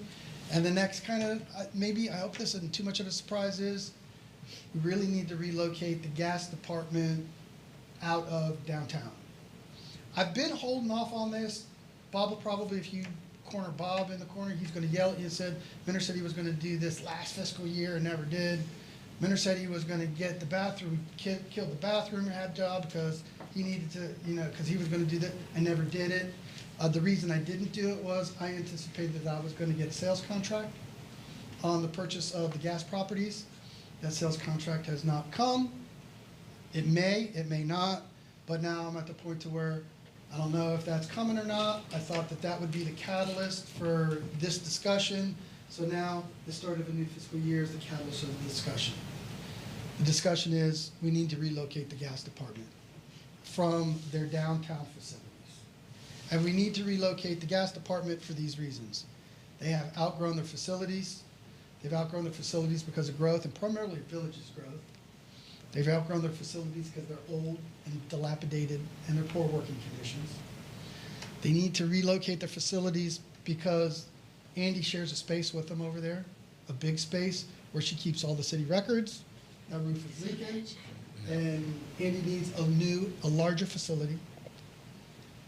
There's security issues across the street where Bob gets stuff stolen. Hence, more cops. I think also if you move the gas department, that's another area for redevelopment downtown. Whether we get a purchase agreement on that or whether we decide, hey, those are properties that we have more parking for, because all of that hooks together. There is a big giant 24-inch water main, that goes through there that we kind of don't want to mess with or build anything over.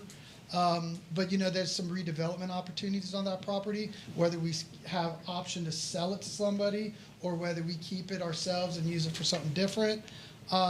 So really you have a joint project on the horizon that's between the general fund, specifically the clerk and record storage, the electric department.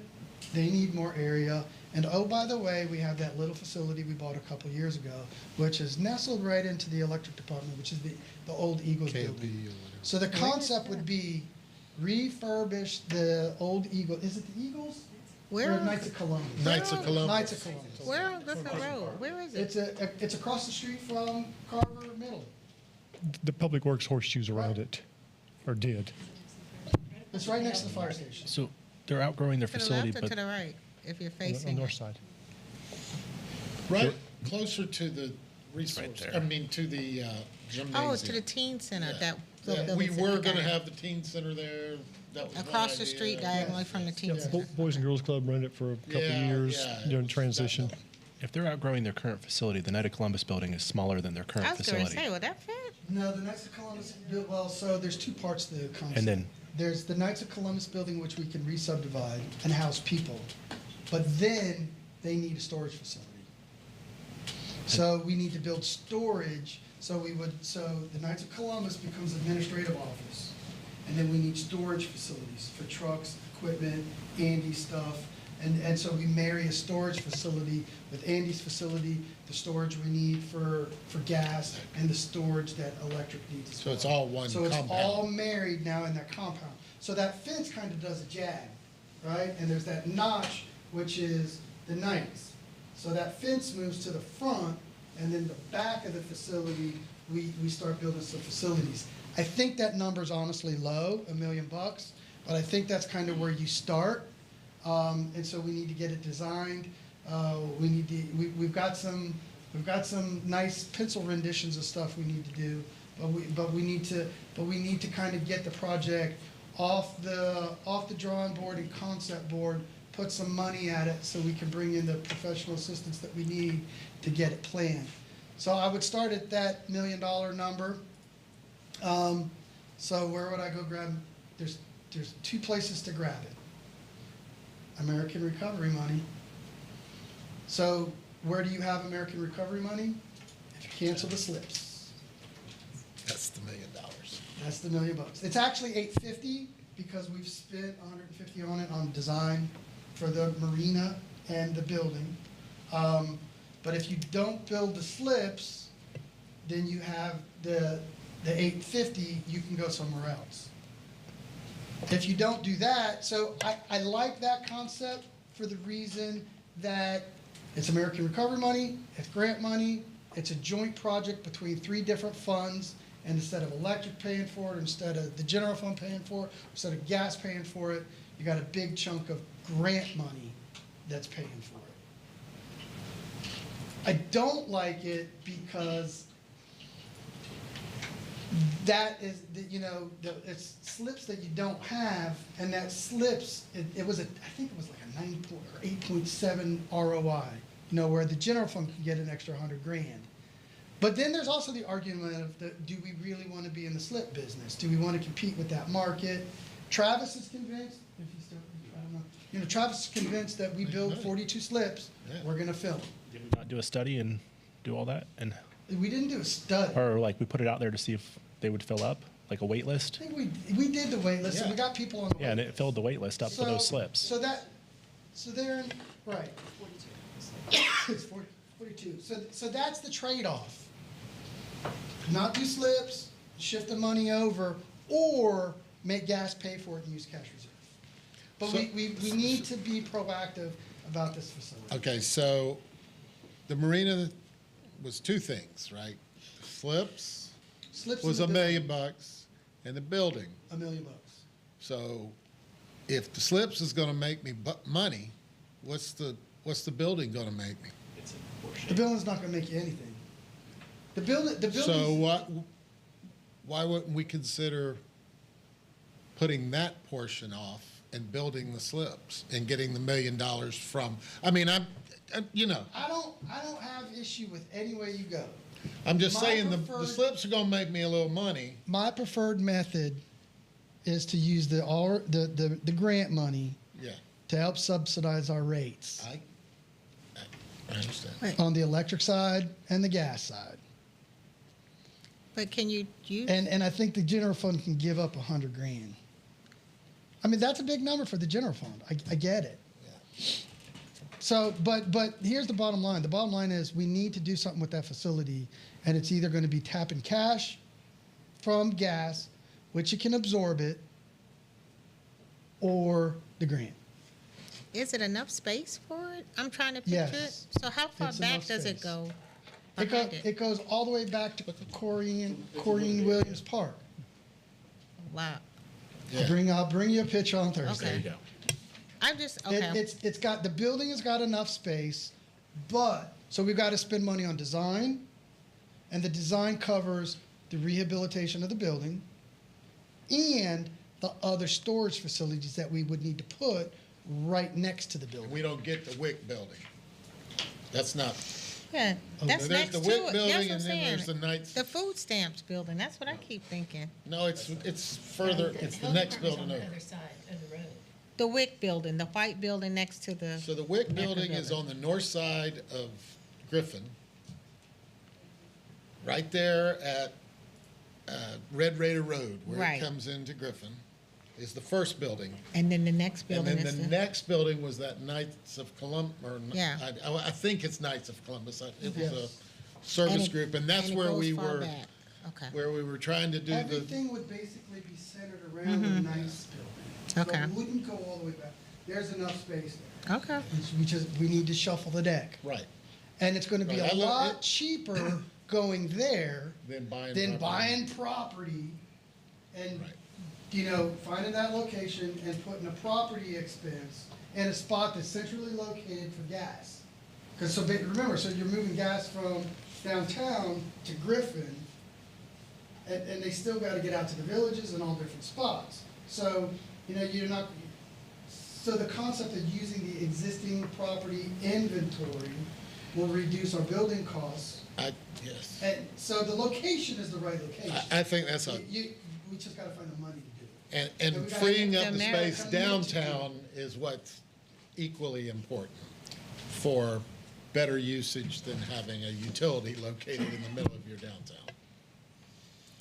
And the American Recovery Act money could be used for Yes. this type, okay. Yes. So your design on the marina building and the wet slips, is that good for a couple of years? I mean, could we? Yes. Okay, so we could talk about it a year from now. I mean, so this budget says build the marina building. No, I'm just saying, We I'm still just have thinking the out slip loud. Design we put on the shelf. Okay, I'm just saying if it's sat on the shelf for a And I year. guess where I'm headed to this is in the process of finding money for Susan Street, I was gonna say can the marina and put the money, the American Recovery money into Susan Street. Until And you so, saw so the map. now I'm like, oh, wait. I'm just, Now I can help Bob, Andy, and Brad with that $1 million, $850. if design's good for a year, I mean, I could put those on hold for a year. You could- That's up to you. You can put the slips on hold. So if we took half of Or the, you can just say use cash. How much cash would it say? You've got, and it's 7 to reserve.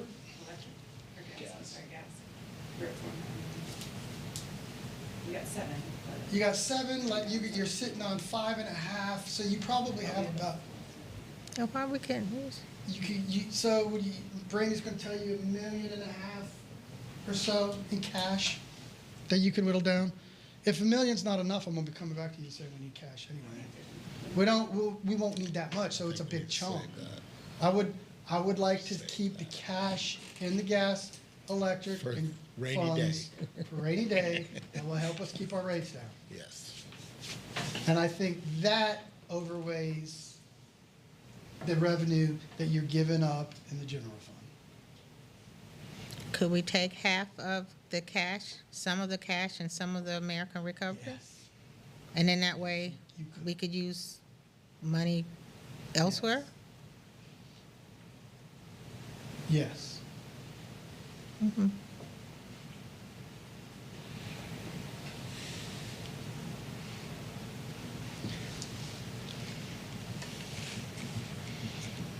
Well, we got a lot to think about.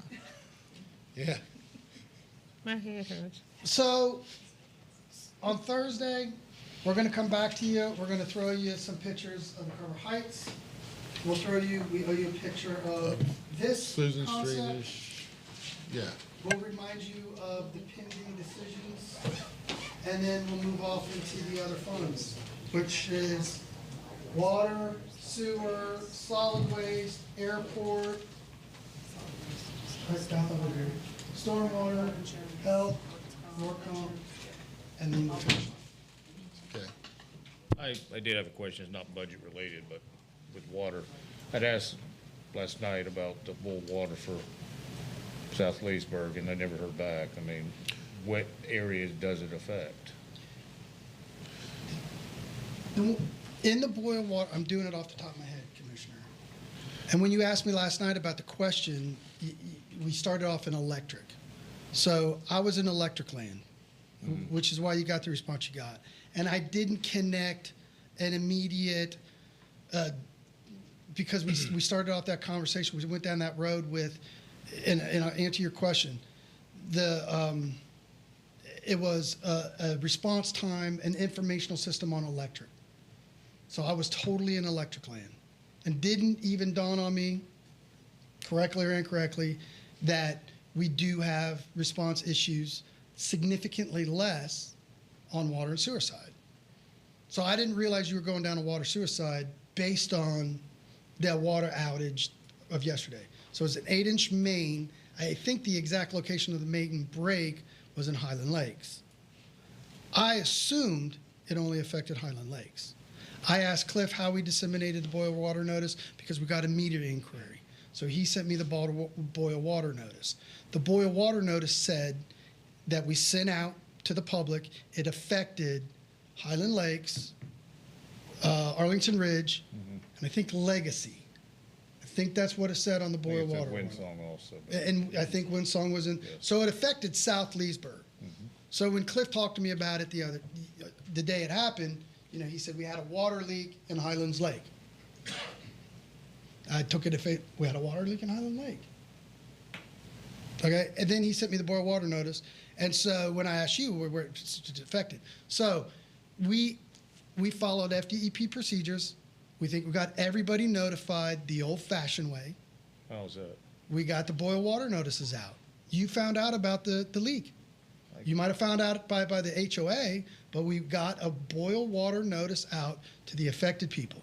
Well, not everybody is on the HOA, but go ahead. I understand. So your concern is there is a better way to do that. There's got to be, but yes. Okay, so this is how we've done it for years. It doesn't mean it's the correct way. It means that it passes the standard that FDE puts on the city, so we're not in violation, and perhaps there is a better way to do it. So we are now looking into some other systems that will automate our notices when we have sewer spills, when we have water spills. So the last year or so, we've been on the electric side of the house. We'll now incorporate the water and sewer side on the house. I tasked Tino and Cliff to look into this. When I get information back from them, I'll get it to you. Okay. So give me a little bit. So it's a new wrinkle. Perhaps I should have thought about it when we were doing electric, but I didn't. Okay. So I stand corrected. Okay.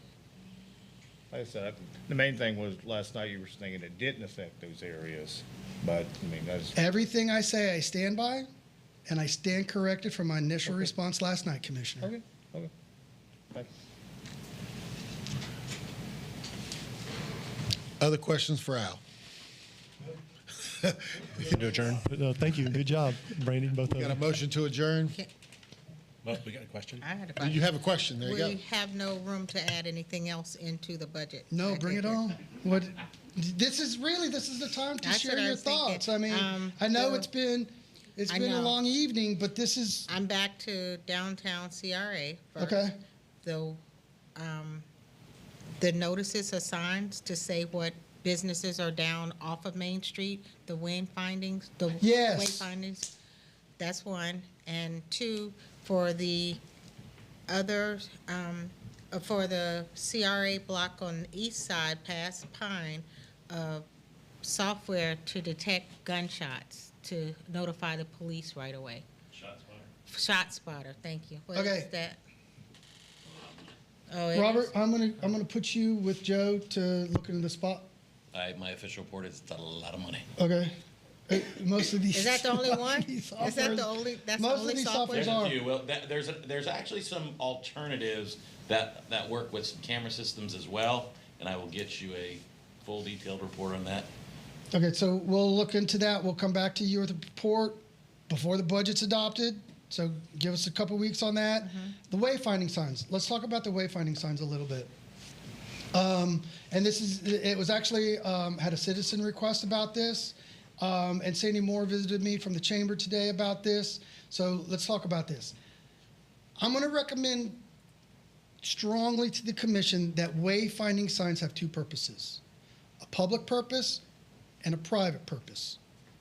I think it is the municipal corporation's purpose to inform the public with good wayfinding signs about public areas, parking, the downtown in general, the pool, the city hall, the police department, the fire departments. And you'll note that when GAI did the brief parking study, they said our parking wayfinding system in downtown was horrible. We had some nice signs, we had some horrible signs. That's one of the issues that gets fixed or addressed in downtown parking. Okay, so that's kind of encompassing in those, we got to go back to it. We also have downtown in certain areas specific business wayfinding signs. Here's how those got built. That was a partnership and a city endeavor. The partnership round up the money, and I'm going to use Eddie the barber as the example because I know specifically he's got a sign that says City Barber, and there's other ones up there, but Eddie paid $300 to the partnership. The partnership, and I can't remember how we got those signs made. We may have made those and then we got paid and then we hung them up. So I think where we need to go on the private business wayfinding system is to kind of go back to that setup. Work it through, if the chamber's going to take it on or the Downtown Business Association, whoever, we'll facilitate that. And if there's private businesses who want the wayfinding signs that are literally like this big, on those poles, we work that angle. We'll be working, if based on the way the budget's been presented this evening, we'll be working on what we need to improve our wayfinding signs as far as standardized signage for public facilities. So we'll be working on that. I don't think you should put individual business signs into the city budget. But I think we should partner however we can. And if we do that now, you're going to have, 10 businesses wanting $300 back. That's not a lot of money, but I don't think you want to do something retro. So what you're saying is what was incorporated prior to was with the partnership that they paid for. But so anybody new that comes on board, that won't be something that the city provides to direct people. Right. We need to find a new partner. Okay. Whether that's the chamber or whether that's the Downtown Business Association, frankly, I could care less. Right. But the chamber and the Downtown Business Association kind of need to put their heads together and say who wants to take the lead, and whoever takes the lead, we'll work with on that, and we'll facilitate. We'll get Cliff's guys out there and put the signs up. I almost want to say that we made those signs, and that helped keep the cost down. But frankly, I can't remember. But bottom line is, we will endeavor to get with one of those downtown business associations to get the private business wayfinding sign up on It's like city advertising facilities. for 'em. I mean, they should have skin in the game. That's what I think. Or you go back to the. I thought it was part of the city when you walk through. Or They you go say back to street the- stuff. Never been. Or you go back to the CRA money and peel off some of that money to pay people back and do, which I wouldn't recommend. I'm just, those who are just asking, could we add I got- additional? It's on there. Anything else? Anybody? You had enough, Al? We got one more night. and we've got some more info to bring you. All right, good info. Field trip. You got a motion on the floor? We got a second? Second. I think we are adjourned. Thank you.